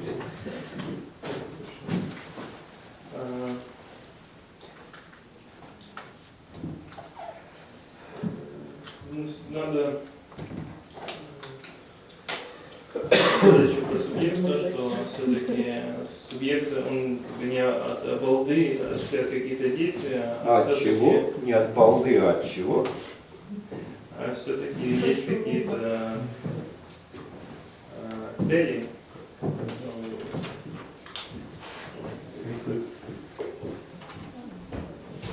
намерения. И есть еще один элемент, как инструменты. Ну, в общем, рисуй, да. Вот теперь можно быстро рисовать. Когда они зачарованы, тут быстренько, у них и вопросы не будет. Цели, инструменты, средства для... Ой. Ну что, нормально. В чем не нравится? Ну и еще где? Ну, если считать, что это в пространстве искусственного просто все болтается, как Да. в космическом корабле, то в принципе нормально. Да. Можно там вообще все набросать. Ничего. Табло создания. Так, подожди. Ничего, Нет. чего. Подождите. Он вот когда это все рисовал, он сказал, что там инструменты. А потом взял и нарисовал табло сознания. А где в табле сознания Что инструменты? происходит? Плохо визуально рисуем. Ну, чуть. Но происходит следующее. Она помнит графику, схему. Не, подождите, я его слушаю. Он говорит, что должно быть у субъекта для того, чтобы осуществлять это действие. должны быть там какие-то цели, намерения, инструменты. Ну, это конечно. все Ты не разноприродно. согласна? Я согласна. Я Отлично. Вот. Вот. Смотри, надо работать с Смотрите. людьми. Я С согласна. людьми надо работать. Отойдите. И до того, как он обвел квадратиком и просто набросал, называя, он сказал, что есть какие-то намерения, есть какие-то инструменты там и чего-то. Я сказала, что если это все относится просто к одному пространству и плавает там как в вакууме, никак не организовано, то я согласна, что их можно просто Конечно. нарисовать абы как. Но дальше он обводит их квадратиком. Вот это все, что он назвал. А значит, он придает им некое единство, в частности, я так понимаю, единство природы этих самых. А тут какая-то фигня, простите. Намерение с инструментами. Эти инструменты все служат цели. Так, а цель у тебя какая? Я-то слышала, Честно что нарисовано. вот эти вот маленькие штучки, одно из них цель, другое инструмент. Как же они у тебя в одном пространстве лежат? Ну, в смысле, в одном квадратике лежат. Цели, Так. намерения, средства. Ну, вот понимаешь, вот если я субъект, то цели и намерения у меня где-то здесь, а средства у меня в руках. Ну, это точно разные пространства. В уголочке. Ошибся чемодан какой-то. А Тогда, это без ручки. мои художественные способности. Нет, Что ну, это значит? так Не более нельзя. На полном Понимаешь? смысле у нас художественная Вот так способность. нельзя. Потому что как только ты обводишь это, вот этот обвод, он что-то значит. Он отделяет все это от этого. Да. Почему ты вместе с этим не обвел? Это значит, что вот эти это однопорядковые вещи. Вот для меня. А они не однопорядковые, так как ты это называешь. Цели, нормы лежат в культуре, цели лежат, я не знаю, в воле, инструменты лежат вообще в чемодане. А ты взял их обвел? Нельзя. Я слово нормы не Ну, резонно. А? Нет, резонно, я просто слово нормы не средства. Ну хорошо, инструменты. средства. Вот они у меня лежат в одном месте. Про нормы я ничего не говорю. Хорошо. Там у тебя только средства лежат. Ну вот, давай так. Я сейчас начну тут немножко тебя защищать. Вот скажи, пожалуйста, Таня, Да. вот по тому, как Николай говорит, может быть, это все так зарисовано? Тогда нужно прояснять значение того, что он говорит. Потому что Ну, мне это нет, непонятно. подожди, вот значение понятно как бы. Нет. Это фактор преобразования материала в продукт. Фактор преобразования. Ну ладно, если фактор. И мы не выстраивая Никаких пока отношений, да? Это такой сложный фактор. И начинаем называть, что там кладется в этот фактор. Цели там есть, инструменты там Паша, то есть. есть это такой Там и чемодан, так чемодан далее, и так далее. совсем вообще, Ну, все, конечно. что не субъект. Ну, конечно. Ну, конечно. Что ж не объект. И не субъект, потому что он тоже не обведен. Мы не знаем еще. И тут Подожди, он его обвел. возникают проблемы. И когда она так согласилась, да, мы можем в это пространство, в какое это Учите пространство? плохому. Выше черты. Я хорошему учу. Я учу разговаривать с людьми. Потому что, если бы она молчала и не помнила, как выглядит схема, Нормально будет. это уже, в общем, хорошее продвижение, то, что говорит Николай. Ну, дальше он быстренько это накидал, это все, да, и тут начал что-то обводить. Вот тут задумавшаяся Водолажская, можно сказать, вот интересно. Таки интересно, как бы, да. Скажем, я понимаю наличие инструментов преобразования этого. Ну, например, там, скажем, для того, чтобы вскипятить воду, нужно приложить температуру, огонь. Да? Огонь является инструментом в данном случае.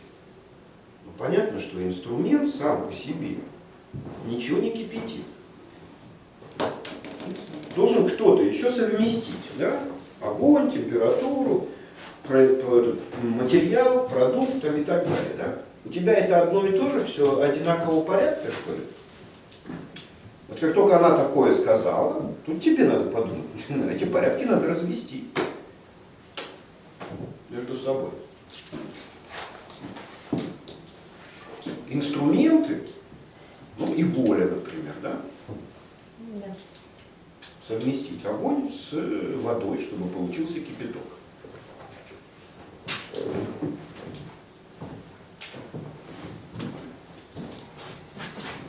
Давайте для инструментов на свой квадратик. ментального в другом стороне. Ну пока оно у Да. нас все в куче, да? Ну, например, да. А Водолазский Да, намекает, как минимум, что, блин, какие-то разные пространства есть. Еще. Мало нам двух пространств. Она говорит, и в этом пространстве все не помещается одинаковое, да? Вот это точно разное, вот это естественное, вот это искусственное. И в самом искусственном, блин, должна быть какая-то топика. Да, организована. давай дифференциация, что? Да.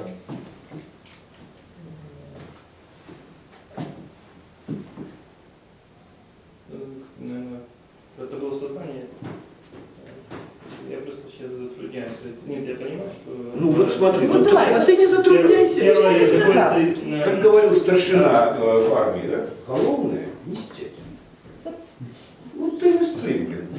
Раз вопрос возник, если ты знаешь, как из него выкручиваться, давай выкручиваться. Скажем так, если это было сознание, то есть у субъекта есть представление о в целом, как бы... Есть чайник для воды. Вообще, Ты ж не чайник? Отлично. Вот чайник отдельно, а то, что с ним а делать? то, что ты знаешь, как Как чайником чайник. пользоваться, отдельно. Ну, просто как название вопрос. Табло сознания и инструменты. Как раз вот Я- эти инструменты, я- которые ты туда, как бы, да, надо вот сюда.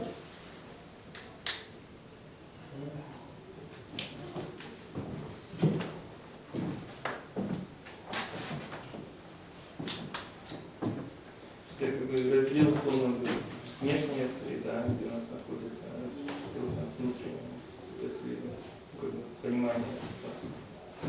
Вот, как бы я- Николай, да. Ты проделал уже достаточно много как бы работы по введению. Ну, имеешь дело с въедливыми и противными людьми. Знаешь, водолазцы, сколько мне неприятностей доставляет? Я вспоминаю. Ну, конечно, блин. Ну только смотри, я-то веду себя по отношению к ней как мужчина. Она начинает мне каверзные вопросы задавать, я смотрю на нее. Знаешь, все женщины под взглядом начинают суетиться. Поэтому ты бы вышел сюда и разговаривал с ней напрямую, как мужик, тогда было бы все проще. Да, Танечка, конечно, ты права. Ты права. Я пока обозначил это все, в кучу смешал, но теперь мы с тобой вместе будем разводить. Разводить. Вот так надо с ними.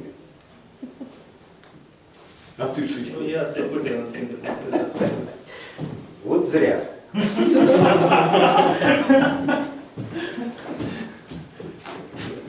Гендер существует. И мужчина, и женщина – это два совершенно разных типа, вида. Ладно, разводите уже. Только не меня, а на доске что-нибудь разводите. Давай. Итак, я бы как делал на месте Николая? Я бы тут сразу вспомнил Маркса. Да, и сказал бы, да, самый плохой архитектор отличается от самой хорошей пчелы тем, что у него в голове преобразование материалов в продукт возникает раньше, чем это проделает животное. А пчела делает и делает себе, да? Но он тоже вот искусственно что-то делает. Животные могут искусственно себе. Поэтому есть в этой зоне, которую мы пометили как естественная, как бы, да, есть вот эта вот составляющая, которую мы называем табло сознания. Да? И есть почти материальные вещи, ну, например, инструменты, средства, там и так далее. Да? Среди этого есть еще и цели. Здесь, на табло сознания, фактически у нас знание и понимание того, как продукт, материал преобразовывается в продукт, но знание и представление как у самого плохого и у хорошего, впрочем, архитектора тоже. Как бы, да? А вот здесь есть реальные штучки, помощью которых то, что у нас в сознании, мы можем реализовать как фактор преобразования реального материала в реальный продукт. А цель мы все-таки в этот внешний попадаем. А не знаю. А вы? Что такое Нет, цель? а вот это вот все, как бы, да, все, вот это вот, как бы, есть вот эта вот штучка, позиция, про которую как бы, мы начали спорить еще в начале. Позиция. Это ведь позиция предназначена для любого человека. Да? Это место, пустое функциональное место. И если у нас есть чайник, инструмент, этим чайником могу я воспользоваться, можешь ты воспользоваться. Какая разница, кто из нас пользуется? Мы можем встать в это место при наличии чайника, но тогда, смотри, и при наличии цели вскипятить воду. И цель в этом смысле, она внешняя штука по отношению к позиции. Если я это понимаю. Ну, так поэтому ее надо рисовать. При этом я могу цель поместить еще и сюда. Могу. И она и там помещается, и там помещается. И так, и так. И с этим надо разбираться вообще. А схема акта деятельности безразлична к этому. По большому счету. Потому что, да? Потому что она, во-первых, вводит 3 пространства. 3. Да? Объективное пространство, где зиждется, существует материал, продукт и их преобразование. Да? Это место объекта. И это мы можем взять в рамочку? Можно. Да, это можно. Можно. Есть отображение объективного мира в так называемом табло сознания. И мы это берем в рамочку. И между ними есть какая-то вот такая вот фигня еще, где лежат реальные чайники, огонь, плата за электричество, ресурсы какие-то там и так далее, много всего. И вот, наконец, мы тогда перерисовываем это все аккуратненько. Да. Уже тут надо учиться рисовать. Итак, 3 пространства. Первое пространство. Материал преобразуемый в продукт. Второе пространство. Где это представление, знание там, и так далее. Да? Все то барахло, которое есть в сознании. Есть место деятеля, который запускает вот этот фактор, который ведет к преобразованию, запускает. И всякого рода причиндалы, которые ему помогают этот запуск осуществлять. И они идут списком, с которым надо потом разбираться будет дополнительно. Вот такая вот схема акта деятельности. И теперь, для того, чтобы мы могли эту схему использовать как онтологическую, мы говорим, что вот эта штука должна быть обозначена нами как позиция, которую надо занимать. Мир устроен таким образом, и мы теперь можем в этот мир входить. Соответственно, если туда ничего не входит, то это тогда представляет собой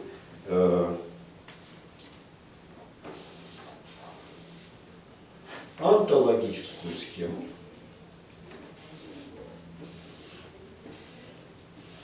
лежащую на объект онтологической доске. А вот здесь был Николай Шуркевич, который ее исполнил, рисовал. Это один Николай. Николай, номер 1. Николай, номер 2,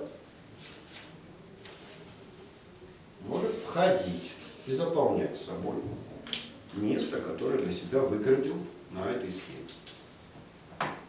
И это тоже норм деятельности не даст.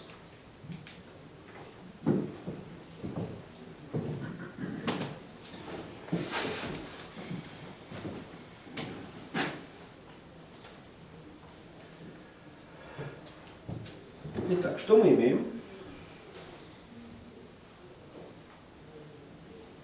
По-моему, все вырубились. Схема акта Схема есть. Схема акта деятельности. У нас есть пример того, как не нужно выйти схемы, пример товарных вопросов, пример, когда за одну встречу успели схему обсудить. Ну вот давай попробуем на свете. Света.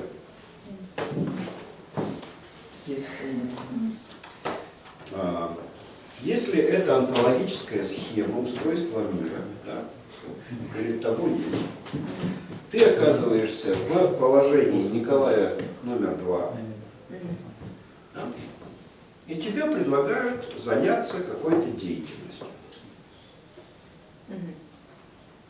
Ты можешь прочитать эту схему теперь как руководство к деятельности, к действию.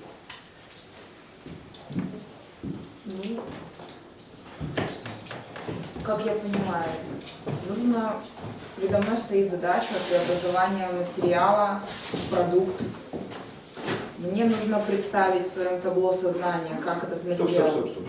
Вот по очереди. Итак, значит, если, например, тебя нанимают на работу, да, тебя приглашают и говорят, у нас есть вакантное место функциональное, да, приходи, будешь работать. Ты ищешь работу, не зная, что тебе предлагают, вот ты попадаешь сюда и осматриваешься. Вот у тебя есть карта, глобус деятельности. Да? Вот ты попала в такое место, осматриваешься, и какие вопросы ты задаешь? Значит, ага, что за материал, с которым мне придется работать, и что я должна буду получать? То есть также вопрос о том, Сейчас, подожди, не так же. Не так же, я говорю. Ты спрашиваешь, что за материал, какой продукт, я его должна буду приобрести. Конкретную позицию продолжают на должность. Ну, конечно, да. И так далее. Это может быть позиция сварщика, вот как Да. может быть. А президента? Архитектора. ну, любая, я так понимаю. Да, менеджера, президента, любая. Любая. Только чем отличаться будет? Насчет менеджера. Чем целью, материалами. Пока вот спрячем это знание. В принципе, любая. Да? Ну, материалами. Если ты сможешь сейчас обозначить материал, с которым надо иметь дело менеджеру, и продукт, который получается. Ну вот различаться места будут там, целями, которые стоят. Стоп. Ну, Как это? Вот если тебе сказали, вот тебя нанимают кипятить воду, или из кипятка делать кофе, там, чай там, и так далее, марийский тебя нанимают. Да. Вот тебя поставили и сказали, продукт. В чем цель твоей деятельности? Ну, вот этот продукт, собственно говоря, и получить. И тогда описание продукта, который ты должна получать, да, Вот, это как бы цель. выдается за цель. Но обрати внимание, цель-то в схеме в другом месте. Да, в другом месте. Тогда как быть этим?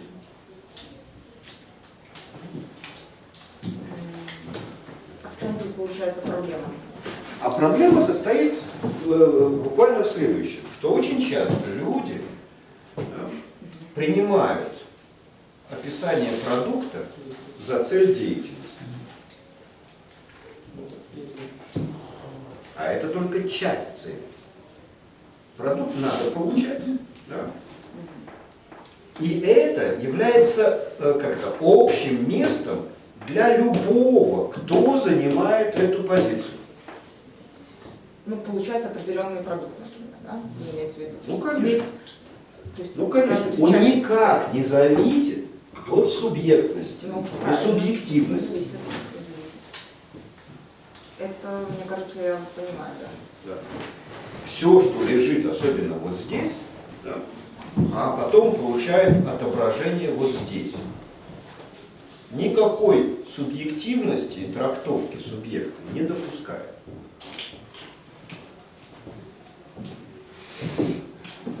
Мне казалось, что на табло сознания это как бы вот тут, как будто бы это предполагает какую-то субъективность и разные пути, что ли, получения из материала в продукт. Ну, это вот как я это Предполагает. Но для этого тогда мы как бы цель должны выносить сюда тоже. И тогда цель, смотрите, она имеет 3 модуса описания. В каждом из уровней цели описываются по-разному. Но я пока понимаю про цель, которая внизу, то есть это как будто бы вот один из, вот, как вы назвали, описание продукта. Вот не совсем понятно про другие цели. Давайте я могу привести пример. Тоже в плане бариста, вот, если есть цель, может быть, сварить кофе вкусный. Цель, которую мы... Сварить кофе стандартно. Ну, какой-то кофе. Неважно. В цель, которую мы полагаем в пространство внешнее, это... Это там, где субъект стоит, да? Да, вот, может быть, стоит, да, где субъект, то, чтобы посетителей, там, больше посетителей было в каком-то заведении, потому что баристу готовит хороший кофе. Ну, типа того. А То есть цель... сделать кофе – это есть функциональная обязанность бариста. А вот сделать хороший кофе – это ваше субъективное привнесение туда. Вы можете сделать хороший, а можете бурду. А цель, кстати, которую можно положить сюда, это твое понимание о том, как варить хороший кофе.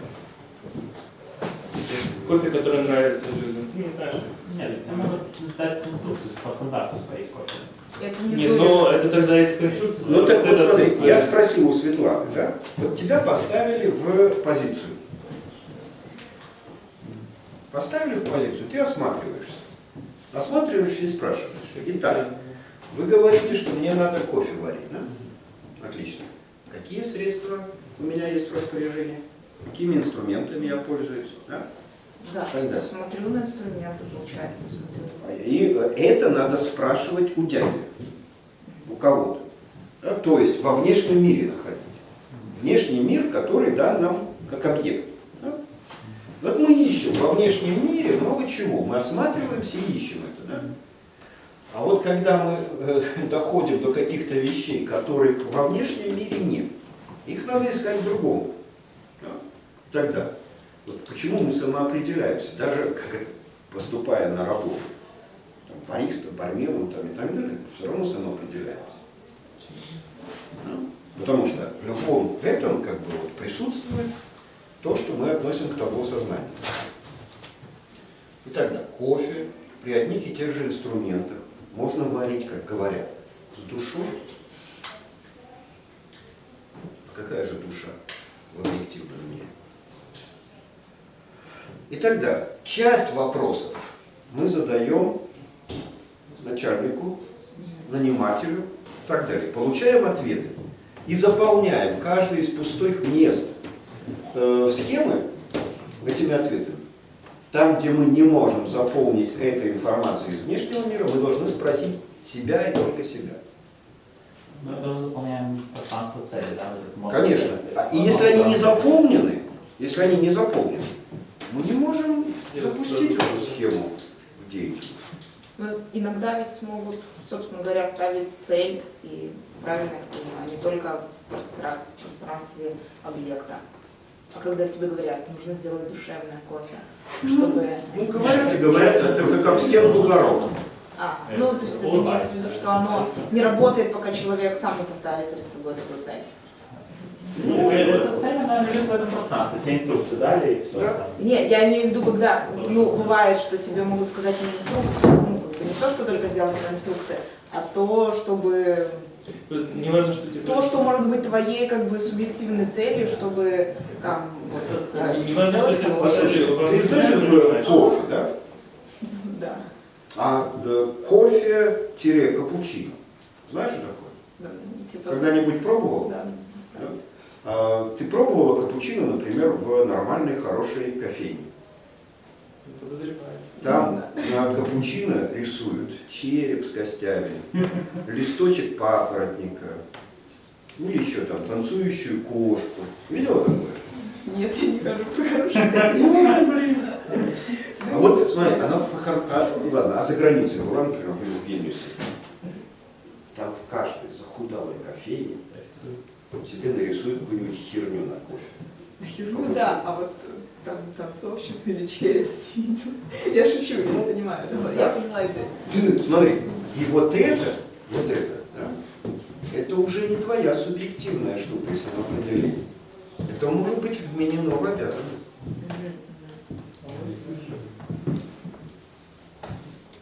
Ну да, получается, да. Поэтому надо и спрашивать. Вам кофе как? Из бачка сварить как бы, да? Или капучино сделать из пакетика 3 в 1? Ну, немножко взбить. Или по-человечески. И это все входит в эту самую схему. Ну, правда, там Иван еще говорит, вот менеджера сюда вписать нельзя. Если хаотичные процессы преобразовывать в направленные процессы, то можно и менеджера так написать. Нет. Это будет упрощение. Нет. Это нельзя сделать по одной простой причине, что молекула воды несет на себе свойства воды как таковой. Да? Но вот течь или быть кубиком льда, Ну, то есть вы имеете в виду, что нельзя материал деятельности засунуть? вот смотрите, Иван как бы намекает. Как бы намекает. Да я понимаю, что Как Иван бы намекает, что как бы акт деятельности, вот мы его в упрощенном виде так изображаем, да, и не прорисовываем все 3 пространства, предполагает еще деятельность над деятельностью. И когда мы говорим про деятельность, опять же, мало что про нее зная, как бы, да, мы можем вспомнить, что есть еще деятельность над деятельностью. Это Бог. Бог, у которого мы, ориентируясь в схеме акта деятельности, спрашиваем, какой кофе варить? С черепами и танцующими кошечками? Или абы какой? Да. То есть это нельзя найти в объективном мире. И это нельзя найти даже в самоопределении деятельности, в субъективности. Да? Это есть некий объективный фактор деятельности, который этажом выше. И тогда это более полная картина деятельности. Почему мы его воспротивились с самого начала, когда ты говорил, акт деятельности описывает деятельность. Ни хрена он не описывает без этого. Потому что Светлана придет, начнет этим пользоваться, да, и обнаружит, что есть часть вопросов, на которые эта схема позволяет собирать информацию, да, искать ответы. Я знаю, кого спросить про это. Причем про это можно даже не спрашивать начальника, а как бы просто исходя из описания деятельности. Есть вещи, которые я могу сама додумать, самоопределиться. И есть еще вот этот фактор. А про этот фактор отдельно надо будет разговаривать. Мы еще до него не доросли, да? Да нет уже времени. На рост. Мы так последнюю часть галопом по Европе. Так. А у кого еще была деятельность? Есть среди присутствующих? А? Вот. Подозреваю, что кто-то опоздал. Тогда, Ася, за тобой разбор.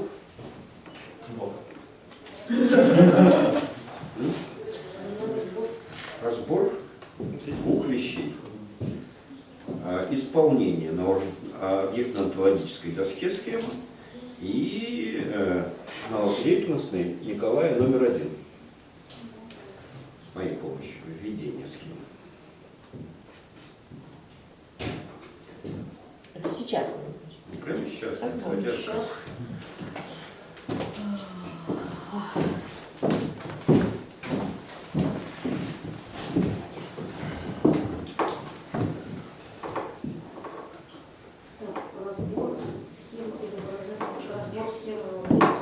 Внесение схемы. Да, повторите, Да, повторите еще. задачу. Бог. Вот мы худо-бедно ввели чего-то. Ввели или не ввели? И вы должны нам сказать, ввели или не ввели.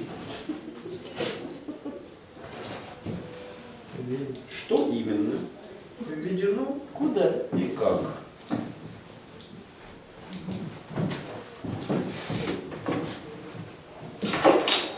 Что значит ввели или не ввели?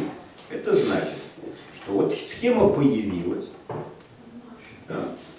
Мы себе по ходу появления схемы задали все вопросы и теперь знаем, что означает каждый элемент схемы. Мало того, что мы знаем, что означает каждый элемент схемы, мы ее можем теперь использовать. Ну, например, как Светлана, когда ее берут на работу. Приходит на работу, у нее есть схема акта деятельности. Где у вас тут по И схеме? она по схеме да, задает все необходимые вопросы. Мне говорят, иди отсюда.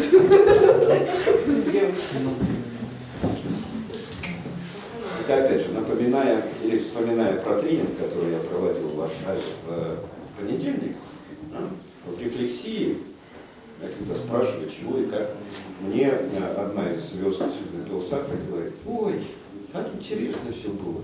Ну я же все это интуитивно делаю и понимаю. Как. Я говорю, ну отлично, интуитивно, поэтому тебя и держат на работе. Бог. А? Поэтому Бог и держит. Ну, потому что она умеет, много чего умеет, как бы, да? Но как сороконожка. Попробуй расскажи, что ты там умеешь. И так далее. Так и здесь. Конечно, Светлана, когда устраивается на работу, не будет грузить схемы эти, да?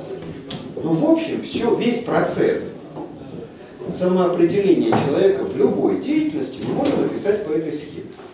Но делают это, правда, люди иногда с умом, и тогда интуитивно, иногда не делают. Моей задачей сейчас является что? Оценка проделанной работы здесь. Да. Насколько схема введена, то есть понятно, используемо, доступно и так далее. И что-то еще. Применимо. Да. Применимо. Да. Вот если она введена, а не нарисована на доске. Вот, знаешь, Водолажская, на что противное существо? А вот еще там сидит Шелест, она не менее противное существо. Она никогда не вводит ничего. Она рассказывает. Тогда у меня остается непонятно, что значит введена.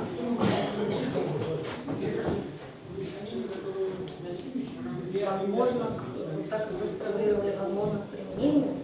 Я не был на вашем прошлом пятничном клубе. Не Это был не рассказывал. клуб. А? Это был не клуб. Было следующее. Место введения схемы исследования. Вышла Шелест и рассказала про это.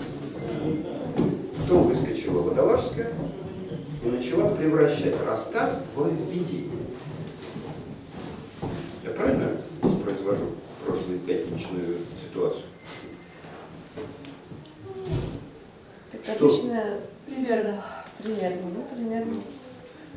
А ты была на этом? Да. Ну, тогда вот можешь это самое рассказ и введение представить себе примерно вот на действиях этих двух персонажей.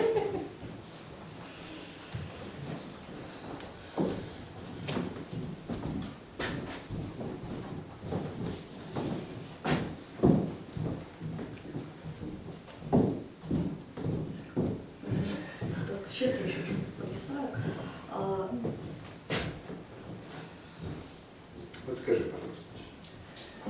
Вот тут две пунктирных черты на рисунке есть. Да? Одна черта, вторая черта. Которая первая была черта? Была. Началось с нее. Вот было такое введение. Ведь можно нарисовать, просто нарисовать. Да? Но ты помнишь, как появилась вот эта черта? Да. Помнишь? Разделили, когда разделили субъектное и объектное, когда разделили естественное и Отлично. искусственное. Отлично. Вот появилось два пространства. Да?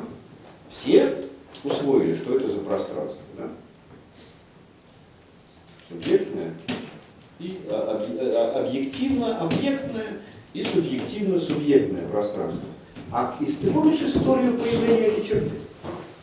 Второй, Да? там был вопрос, почему... Историю появления. Не просто ее как присутствие на вот этой схеме уже здесь. Здесь они вроде бы одинаково нарисованы.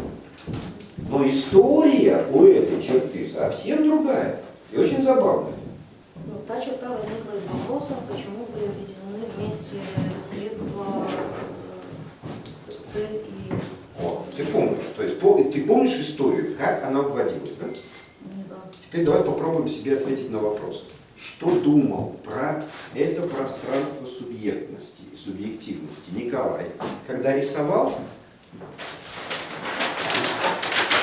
вот эту козу синенькую? И что думала про это Водолажская? Понятно, что разное, да? И смотри, у Водолажской вопрос возник, потому что у нее присутствовало 3 пространства, да? А Николай особой разницы между этими пространствами не делал. Все в кучу смешал, да? На этом же вводилась вот эта вторая противоречие.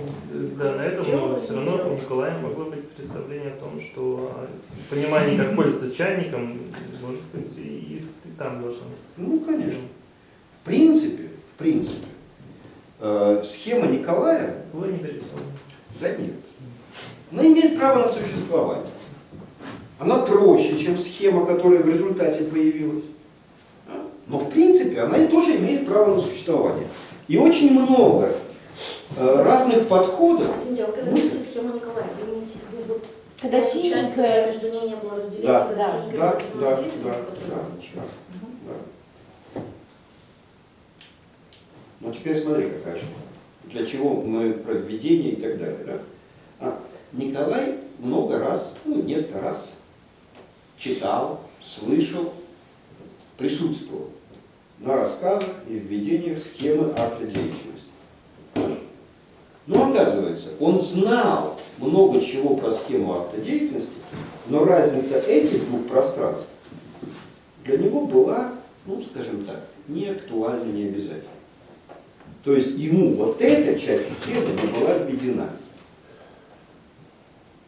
Что-то было введено или вошло, а что-то нет. Понятна разница? Не совсем. Не была введена.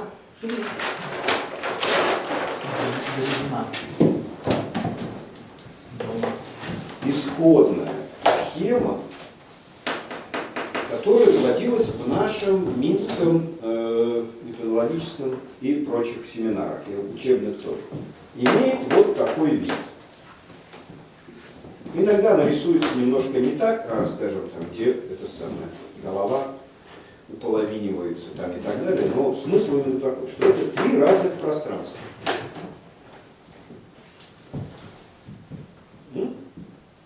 Николай вводил схему, причем аккуратно, нормально, последовательно и оправданно вводил схему, в которой вот эта черта не обязательна. Значит, когда он присутствовал при введении схемы, вот эта часть вошла, а эта не вошла, не попала. И это характеризует введение. Предыдущий. Не Николай, не то, которое делал Николай, а то... Я просто запуталась между введением и схемой. Но мы сейчас разбирали даже не кем и что введение, а введение рисования. Нарисовать схему не фокус. Но это тогда будет не схема. Это будет рисунок. Чертеж. 4 маленьких чудесеньких чертежа. Чертили черными чернилами 4 чертежа. Вот нарисовать чертеж, как это схему, как чертеж, не проблема. Чтобы она стала руководством к действию, например, так как мы разбираем это со Светланой, да? Действовать по схеме, оказавшись в деятельностной ситуации. Или руководством к действию в плане описания мира. То есть схемами надо мыслить. Если они введены, то мы и мыслим таким образом. Если с Николаем ввели, или введение Не довели. не довели, он и мыслит мир вот в двух пространствах. И вопрос в том, введена ли, насколько Да. видна она сейчас нам Да. всем здесь.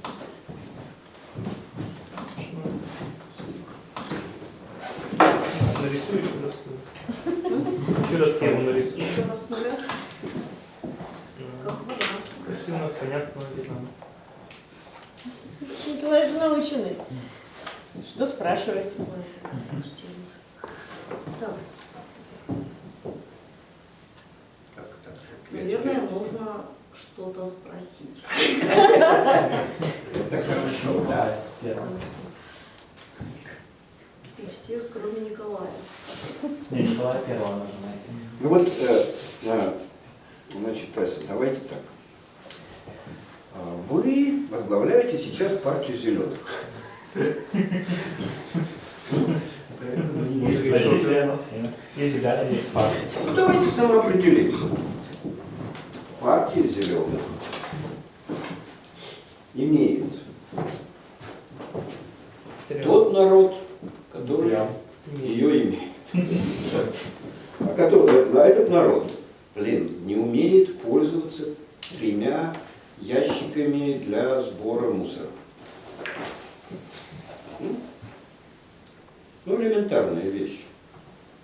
Есть народ, который не сортирует мусор по правильным нормам. Просто ящиков нет. Да нет, у нас в дворе стоят ящики. Вас нет, но до вас еще не дошли руки. Но даже когда эти ящики поставят, оказывается, народ не... Ну, давайте ближе к схеме обратно. Вот у нас как бы есть объективная штука такая, экологическое сознание, характерное для некоторых экологов. И объективное состояние дел.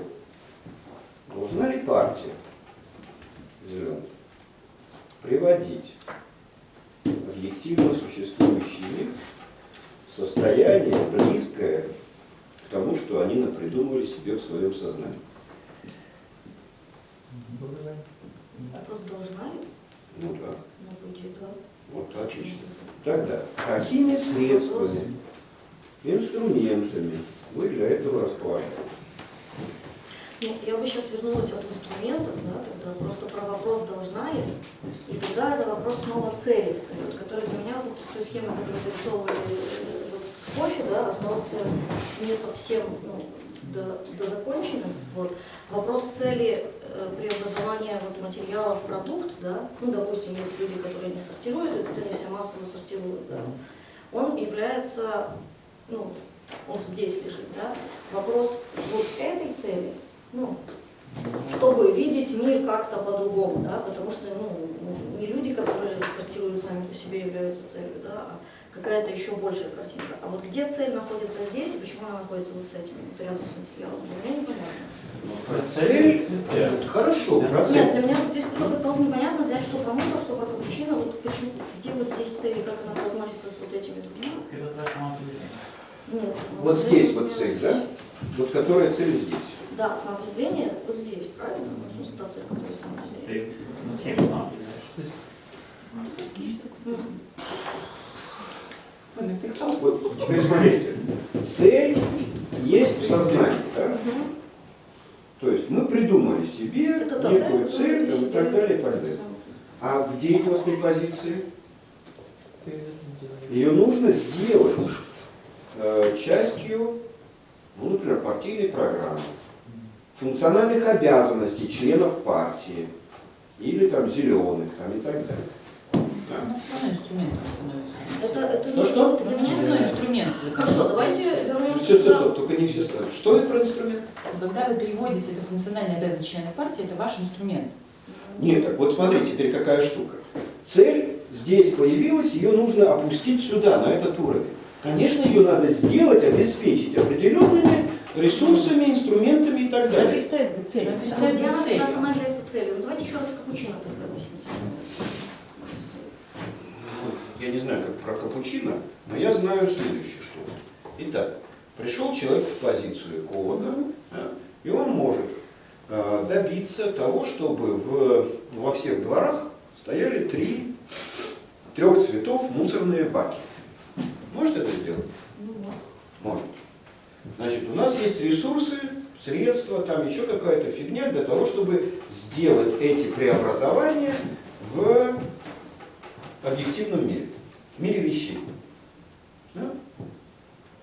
Отлично. А люди не кидают мусор раздельно в разные ящики. Потому что у вас надо поменять картину мира. Надо не про ящики думать, То есть нужно не кидать, а про людей. Ну, сейчас это сложно будет. Тогда должна быть, как это называть, тогда должна быть... У нас просто человек. схема одна, Вот а так, да? деятельности две. Как бы одни там кидают мусор, а другие пытаются на них Сейчас воздействовать. попробую. И вы как бы... Нет, смотри. В первом варианте у тебя какая штука. ты меняешь Вот они объект. думают, что цель, да, это то, что у них в голове. Они зеленые. Кто? Ну, например, такие, да? Дальше. Они знают, что мир устроен вот каким-то таким специфическим образом, что есть три типа там мусора, например. Да?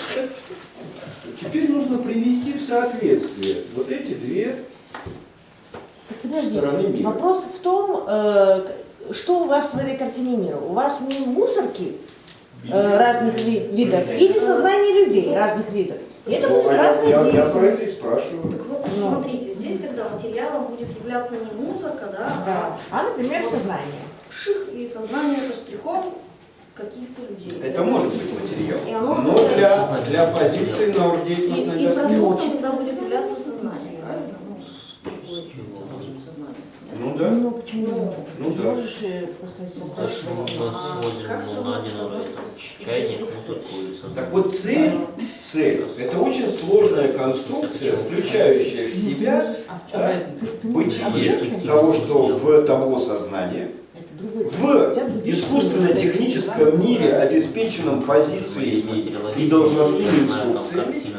и в материальном виде. Пошел с 3 ударов в стенку, а если у меня Так, ну сознание... все, пошел уже базар какой-то. Мы утомились окончательно. Подождите, а наоборот, чтобы как бы наполнить схему, ну, прям содержанием, да, то есть цель, которая помещается сюда, вот, на уровне какого-то конкретики, то есть что это может быть? Должностная инструкция.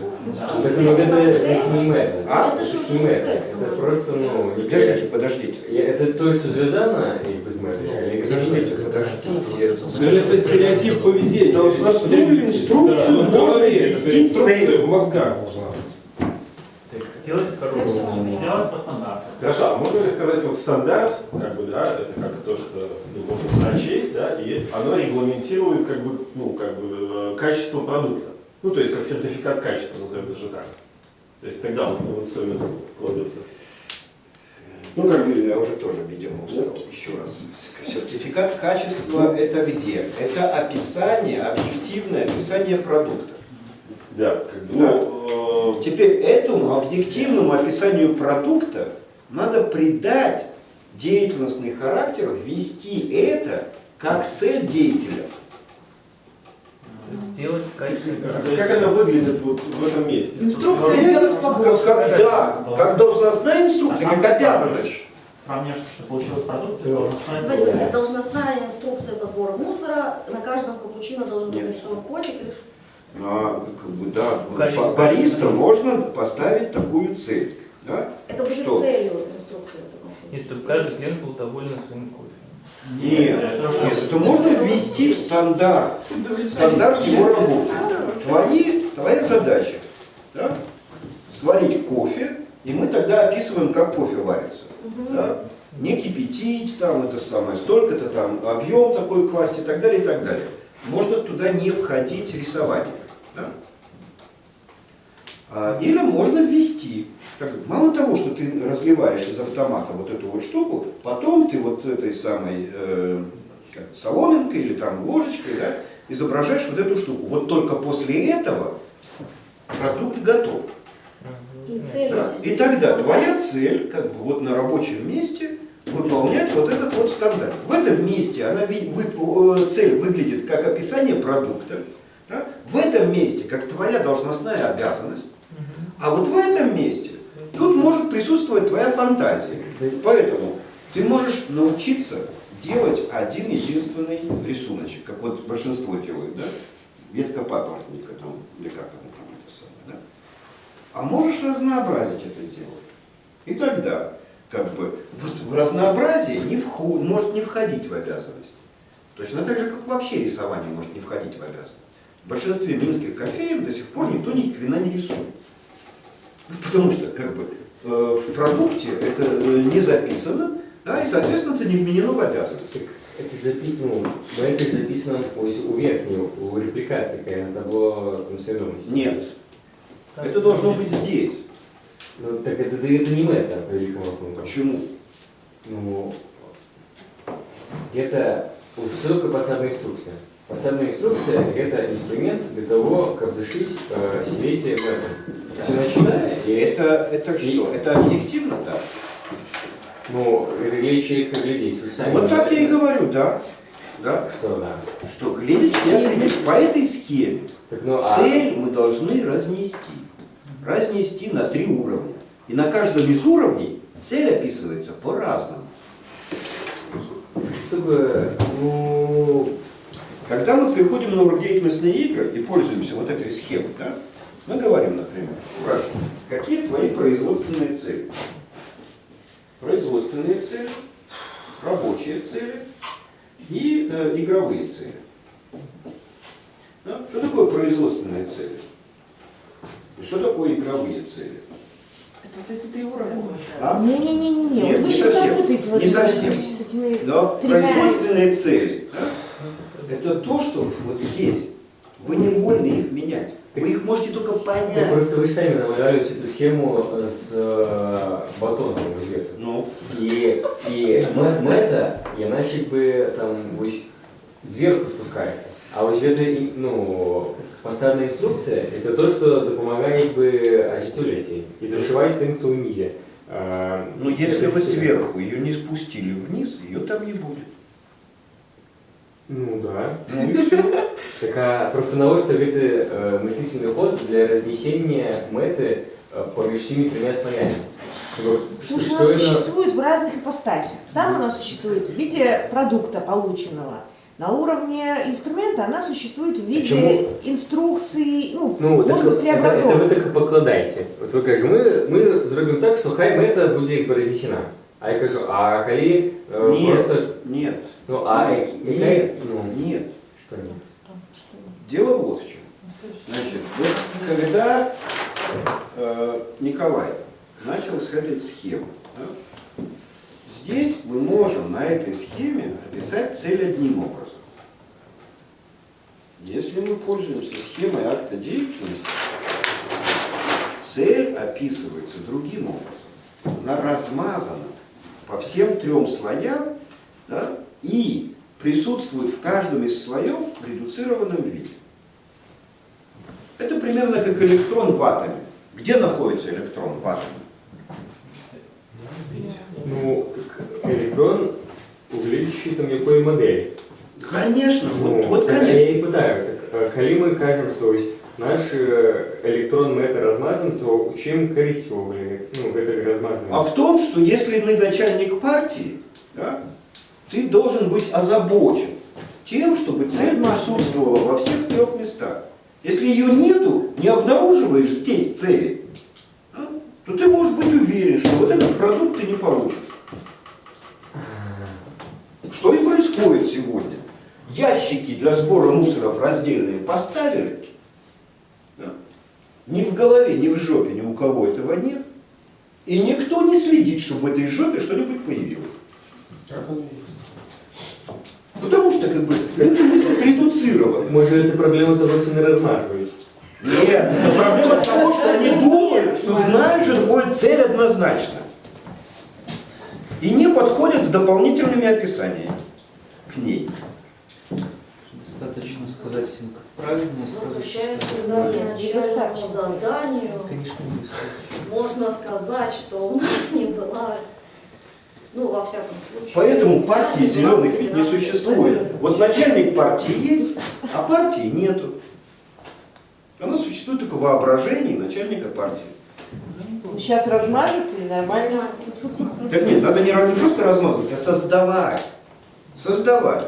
И деятельность по созданию предполагает работу во всех 3 плоскостях. Поэтому ты ведь по большому счету права абсолютно была относительно субъектности. Да? Николай начал с субъекта. Полагание такое абсолютно справедливо. Да? В принципе. Но потом из него возникает проблема. В схеме акта деятельности субъект внешний. Он откуда-то отсюда берется. А схема акта деятельности действительно описывает деятельность. Но опять же, без субъекта. Место для субъекта там остается позиция. Она должна быть заполнена определенным образом. И точно так же, как нету здесь субъекта, да, так и цель здесь вот описывается как в этой планетарной модели. Не как в планетарной модели место электрона. Вот в планетарной модели там, той самой, кому она там принадлежала, не помню уже. До этого Нильса Бора, а потом Бором оформленная. Да? В планетарной модели атома у элементарной частицы электрона есть орбита. Ее можно, то есть тогда думалось, что ее можно описать примерно так же, как орбиту Земли, вращающуюся вокруг Солнца. Почему и планетарной моделью она называлась. Да? Потом вдруг выяснилось, ребята, никаких орбит у электронов нету. Просто облако размазанное как бы, да? И оно появляется только тогда, когда мы начинаем это мерить, измерять координату, да? И вот в измерениях оно и появляется. И тогда, как бы, когда мы говорим, ага, цель, если бы цель была вещью, ее можно было бы засунуть, куда-то заткнуть. Ну да. То есть там сверху цель такая категория миссии, да, там делать лучший кофе в городе. Снизу цель, там, приготовить 5 кофе, там, соответствующих стандартам. Как описать? Что-то не то. Ну, просто... Там иерархия целей. Тут мне перетворяется некую такую мифичную штуку. Ну, тобто, она такая... Ну, тобто, ми робимо ту ж, ось про діяльність, ми кажемо, діяльність, это чем больше мы можем сказать, что в этой деятельности, тем меньше ее сенс. И мы то же самое робим зараз с метой. Мы кажем, мета и там, и там, и там, и значит, тем меньше мы закладываем сенсы о значении мета. Ну, в общем, да, здесь достаточно мало смысла. Ось. И тогда я говорю, так, а чему не простее сказать, что мета лежит в табло свідомості? Давай вообще не будем говорить, где она лежит, и не будем оперировать категорией мета. Чему? Потому что у нас есть в одном пространстве продукт, Ну, да, в другом пространстве есть инструменты, которые позволяют достичь продукта, инструкции, всякая там лабуда там, да. И в третьем пространстве у нас есть представление о мире, каким он должен быть, ну, как бы в результате этой деятельности. Все. И не надо тогда эту цель, и как бы, если мы не хотим ее размазывать, ну, в смысле, называть целью в нескольких местах, вообще не употребляя категории. Нет здесь категории цели. Так а почему это не есть представление? Потому что она материализованная, она внизу в другом виде Так представлена. это материализованный метод, это как бы, ну, это репрезентация. То есть она как бы присутствует во всех плоскостях, но если в первой плоскости она как образ там какого-то желаемого Там она результата, образ, во второй здесь она она, да. влияет на инструменты, там, алгоритмы, Да, а в третьем способы, она а продукт. в третьем она продукт. Да. И Причем, вот понимаете, какая штука? не надо ее в одном месте засовывать.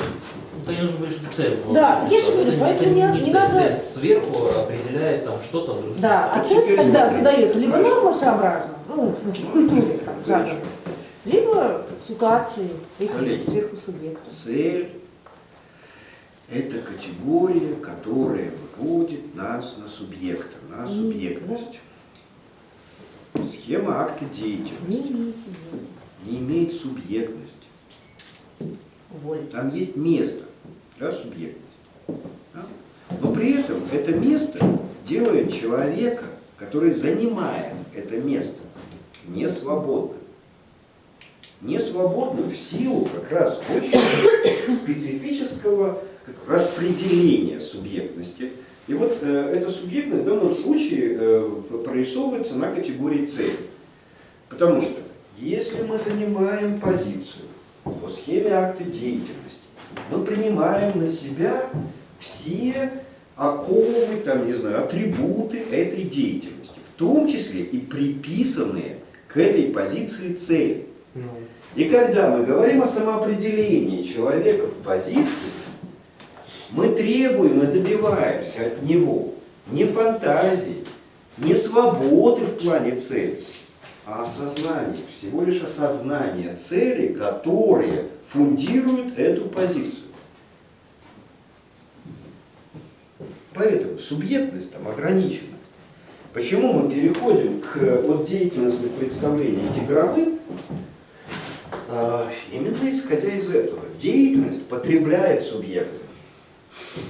С одной стороны, а с другой стороны, надо перестать писать кипятком по поводу субъектности, цели, там, самоопределения и так далее, и так далее. Нет, Когда я говорил... Надо продолжать. А? По самоопределению надо продолжать. Когда я говорил, посмотрите на Николая, он субъект или не субъект? Он говорит, какой же он субъект, если в данном случае я делаю с ним, что захочу? Почему? Потому что он учится вести себя правильно в некой позиции. И вот это обучение делает его несвободным. Он должен выполнять определенные вещи, как таких нужно выполнять. И в этом состоит его цель. Она ему навязана. Навязана откуда-то. Делает его несвободным в смысле навязанности. Цель чего? Цель чего? Цель того, что он делал, как он себя вел. Ну, то есть конкретного вот этого там, фрагмента его деятельности. Конечно, и любого другого. Да? Понимаете, вот я терпеть ненавижу субъективных продавцов в магазине. Мне плевать, что у него, там, у продавца, да, ребенок заболел, или мама умерла сегодня. Если ты сидишь на этом месте, то твоя цель обслужить меня так, как вообще положено меня обслуживать. Ну, это его цель, которая ему предписана. Конечно, конечно. И она обязательно в любой деятельности приписана. Не человеческая цель, а цель деятельности. Конечно. Ну, на примере Николая есть там цель, с которой он стоит конкретного флипчарта и учится. И она вот здесь есть. А есть цель, с которой он пришел сюда, в принципе. Конечно, и она вот здесь есть. Да? А то, что она отсутствует в мозгах, никого не волнует. Она должна присутствовать и там тоже. Но при этом порядок становления цели вот такой. Есть описание продукта. Откуда он берется? Что делаешь? Да, это вы в каком зале? Вот это вот вы сейчас зря. Ну вот на примере с зеленым. Потому что это у кого такой порядок? У Бога, у истории, да. Все. Меня. Ну Бога, да. Ну, обрати внимание. Ну так это, советский способ представления мира. Да? Наша цель коммунизм, говорят эти самые. Да? А что такое коммунизм? Это когда на душу населения выплавляется 13 тонн чугуна. Это вот все там еще сверху по 13 Да. Да нет, вот они же как бы говорят, вот эти вот вещи, да? Это просто не соответствует. А здесь простейшая штука. Есть продукт. Он имеет объективное описание. Стандартное. Это как?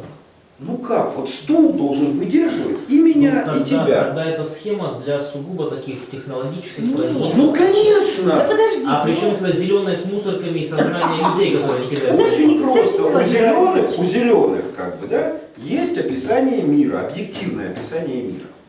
Так оно же вот Там лежит, по идее. Описание там. Описание там, а мир-то здесь. Мир, да. Понимаете, и ящики с разного цвета, для разного типа Слушайте, мусора. Роман Вы же другой. поставили во дворе, а не у себя в сознании. Владимир Владимирович, Роман спрашивает про другое. Если вы так технологически все это описываете, то это значит, что с помощью этой схемы невозможно описать педагогическую деятельность, деятельность с массовым сознанием и так далее. А это не так, потому что мы можем положить в качестве объекта Можем. ученика. Но это будет редуцированное. Конечно, Очень редуцированное. сильно редуцированная вещь. И как бы для того, чтобы расписать реально деятельность, придется очень сложным Но зато образом мы описывать. можем с помощью вот такого рода описаний, да, добиться того, что будет получаться стандартизованный продукт. Ну, Из чего? из Из материала. ученика, Не например. может. Можем. Ну, подождите, Можем. вся педагогическая деятельность Когда так вы мне покажете строится. стандартизированный продукт, я соглашусь. Ну, так он и Послушай, делается ты вообще. в школе был? Да. И смотри, там что, есть... вот у нас был выпуск, там 20 человек, мы что, стандартизировали? Ой, подожди. А вот, Как выпускники, ты как что, выпускники, да? да. Вы все балбесы одинаковые. Потому что Каждый здесь... по-своему был. Да ладно, каждый по-своему, Здесь одинаково. не человек, не роман, которого нужно преобразовать в романа такого-то, а, там, я не знаю, твои, допустим, в советской школе знания, умения, навыки раз, и знания, умения, навыки два. И они стандартизованы. И проверяют у тебя не твою Конечно. личность глубоко развитую, Усвояемость. а стандарт. Но Да. при И этом- если они плохо организована деятельность, то ты не будешь соответствовать стандарту. Ну тогда объект Хорошо. несознания, там, не знаю, коэффициент обученности. Вот слушай, Ну, вот например. и тогда Знания получается нужно вранье, да? Когда на уровне сознания одно трындят учителя, а вот здесь получается совсем На уровне другое. сознания они говорят, что они формируют личность. Ну, а конечно, они врут. Они Конечно, врут. нельзя положить в качестве продукта личность. Врут.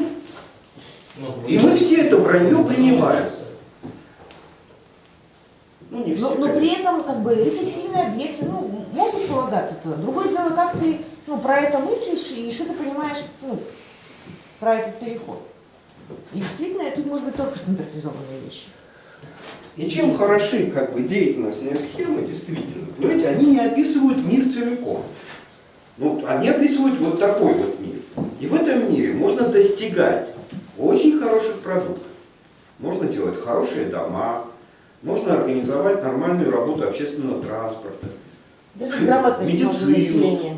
И даже можно организовать грамотную школу, если только не выдвигать нереалистичные цели и не внушать педагогам дурные мысли. Да? Они же думают, что они действительно работают с личностью ученика. Но они на нее влияют. Они Нет, не влияют-то влияют, конечно. Все влияет. Но точно так же, как влияют, там, не знаю, цветущие растения, да, на это дело. Влияет погода. Обама опять же. Обама, опять же, да, влияет, да, Регулярно. и так далее. А они при этом на себя это вешают. Поэтому они виноваты во всем. Да, чувствуют себя просто, ходят с комплексом вины, особенно в средней школе. Ненавидят за это учеников. Ненавидят себя, ненавидят учеников, всю эту систему, и это самое, боржу и так далее. Это самые покалеченные ментально люди в нашей стране. Нет, у нас еще психолог. С участковыми врачами та же ситуация. Совсем возвращаясь к тому, что нужно было сделать Ну, вот, Просто все пытаюсь.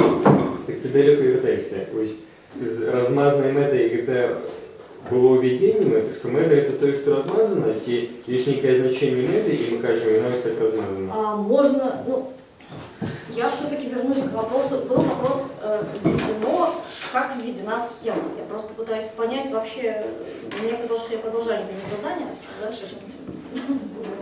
Я сейчас предположу, да, когда просто, а вы скажете, тогда, исходя из этого, правильно ли я поняла задание. Было вначале предложено мне попробовать определить, введена ли схема целиком. Я могу сейчас предположить из всего состоявшегося, да, то есть практическим путем мы определили, что та часть касается схемы, не была введена. Ну так, это правильно или нет? Ну, правильно или неправильно, я не знаю, но я бы сказал, я бы с этим согласился. И мы да. это сделали, то есть как мы, если вы хотите сюда, то как мы это сделали, мы тыкнули и проверили. Ну, как-то так, наверное, да? Ну, например, да, конечно. В этом смысле, вот как мы обсуждали на базовой схеме, а базовая схема у нас семиотическая, помните, функциональное место и наполнение, да? Мы тыкаем, анализируя это дело, тыкаем в любой элемент схемы, даже обозначенный пунктирной чертой, да? И говорим, ага, это функциональный пустой элемент, пустое место, да? А чем мы его наполним? И вот начали с цели, да? Здесь какая-то фигня в этом месте была обозначена как цель. Да? Было такое. И Николай его вводил и так далее. Мы начали с этим разбираться. И выяснили, что место такое, функциональное для цели, тут есть. Да? Чем мы его можем наполнить? Что наполняет? Какие предикаты мы можем к этой цели приписать? Как только мы начали это разбирать, да, то есть анализировать схему, мы выяснили, что описание продукта – это ведь тоже цель.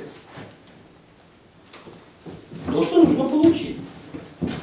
Да? Вот был у нас материал, дерево, а надо получить табуретку. Человек есть фактор преобразования деревяшки в табуретку.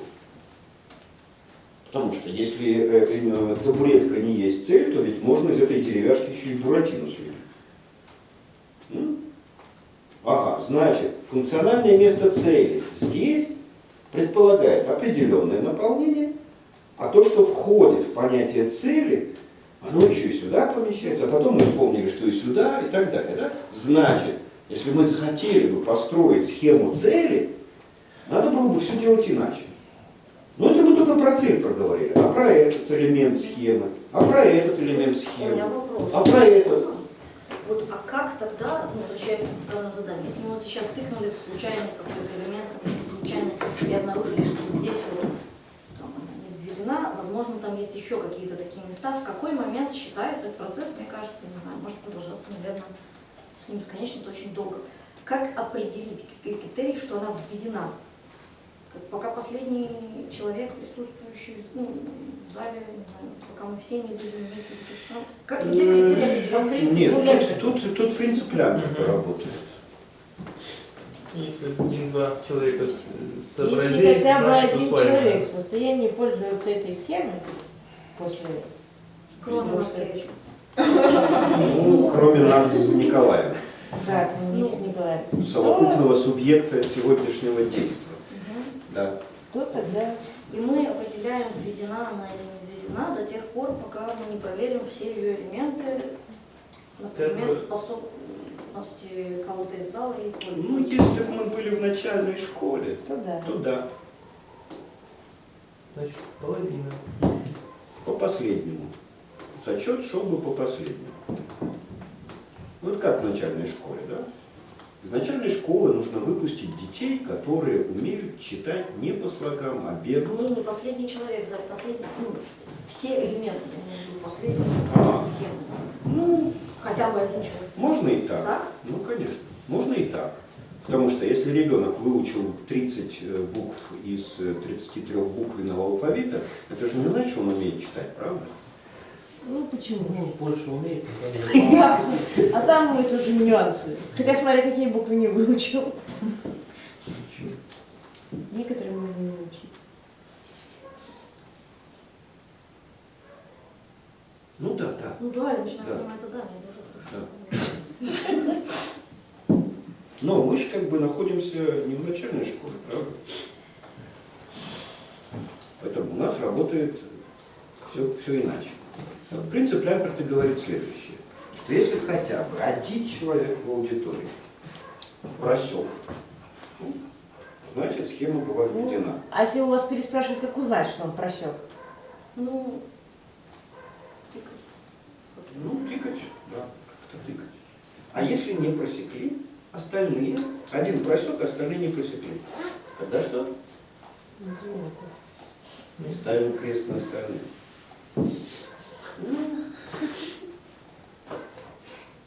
Не смогли. Войчик слабоват. А? Мы же Войчик слабоват. Может. Но если один просил, то значит, можно было понять. Ну, надо еще найти одного, конечно.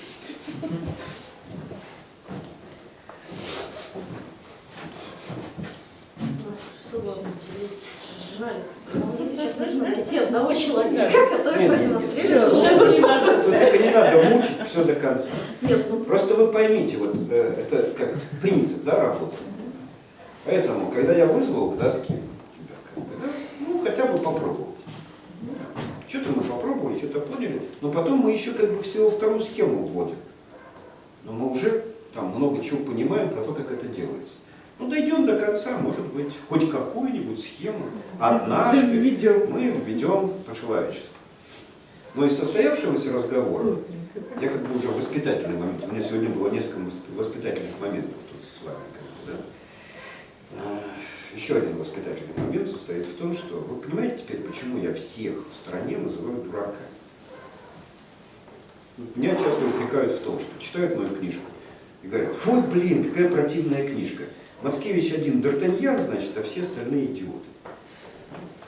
Там такого в книжке нет, но вычитывается однозначно.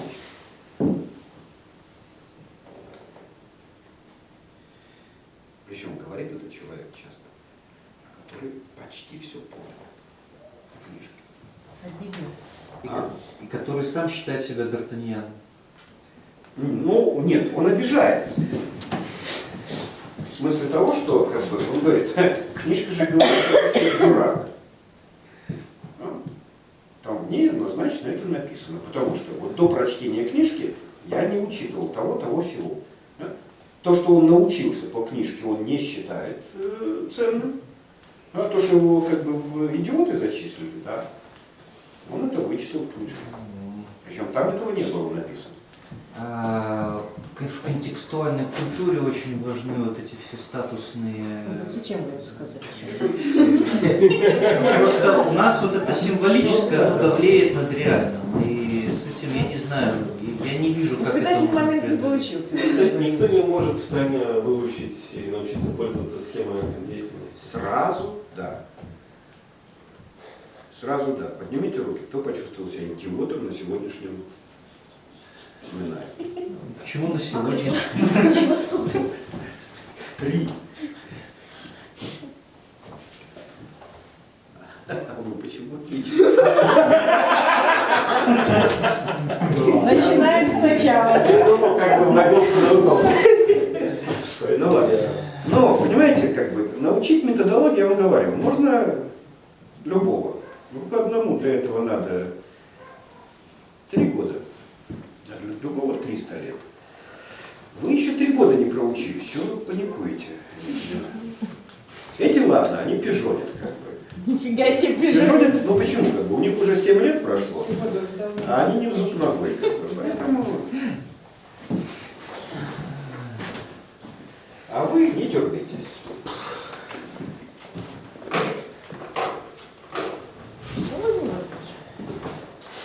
Что?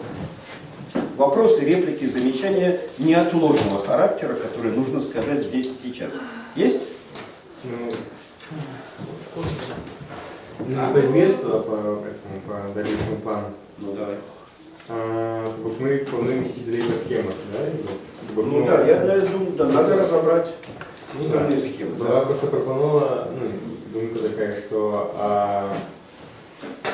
на лекции був заход на те, про введение онтологии. Вот може є сенс спробувати це розібрати у группе. Нет, а давайте так, иначе. Значит, вот вы сегодня видели, как мы работали с Николаем, да? Вы видели и, наверное, пытались себя представить на месте Николая. Тут Иван говорит, я пытался представить себя, как я это буду вводить, да? И как бы я вводил. Было такое у кого-то? Ну, давайте отработаем эти представления. Но отработаем как? Тоже постепенно, да? Исходя из того, что вы знаете, вы учитесь. Ведь позиция ученика, ну, это не деятельностная позиция такая, как там говорится, псевдодеятельность, ну, социальный статус такой, да? Ведь она очень привлекательна. Ну, конечно. Помните, как этот самый Кристофер Рубин объяснял, как он назвал медвежонка? У него имя из двух частей состоит. Как бы, да? Винни — это, я не помню, кто-то там был Винни. Он просто заимствовал слово Винни, значит, для этого медвежонка. А вторая часть — Пух. А Пух — это когда зовешь Пух-Пух. Да? Чтобы взрослые не думали, что ты игрушку зовешь по-настоящему, можно сделать вид, что ты стоишь и стреляешь как бы понарошку из духового ружья. Если надо. Да? Так и тут. Ученик чем хорош? Он всегда может сделать вид, что просто стреляет в пустоту из духового ружья. Да? Почему я, как бы, опять же, на самом деле никого из учеников, по большому счету, идиотами не называю. Дебилами там и так далее. Я ругаться могу там по поводу какого-то сделанного действия. Да? А вот точно дебилами и идиотами являются те, кто занимают социальные позиции, социальные роли, не имея в башке ни одной деятельностной схемы. Вот это точно идиот. Да. А будет ли верным сказать, что основная проблема вот людей, у которых это все не связано, в том, что они свои благие пожелания, не связанные с деятельностью, превращают в императивы для других людей? Можно, но не нужно. Что происходит сейчас? Потому что, Саша, понимаете, конечно, вот вы обладаете массой противопоказаний к тому, чтобы учиться на магистра игры. И одно из главных противопоказаний состоит в том, что вы все содержание спускаете в объяснение. Вы сидите, следите за тем, что происходит, и объясняете. Объясняете одно, объясняете другое. А что такое объяснение? Это отталкивание от себя смысла и содержания. Как только вы что-то объяснили, вы никогда это не усвоите. То есть мое объяснение искажает...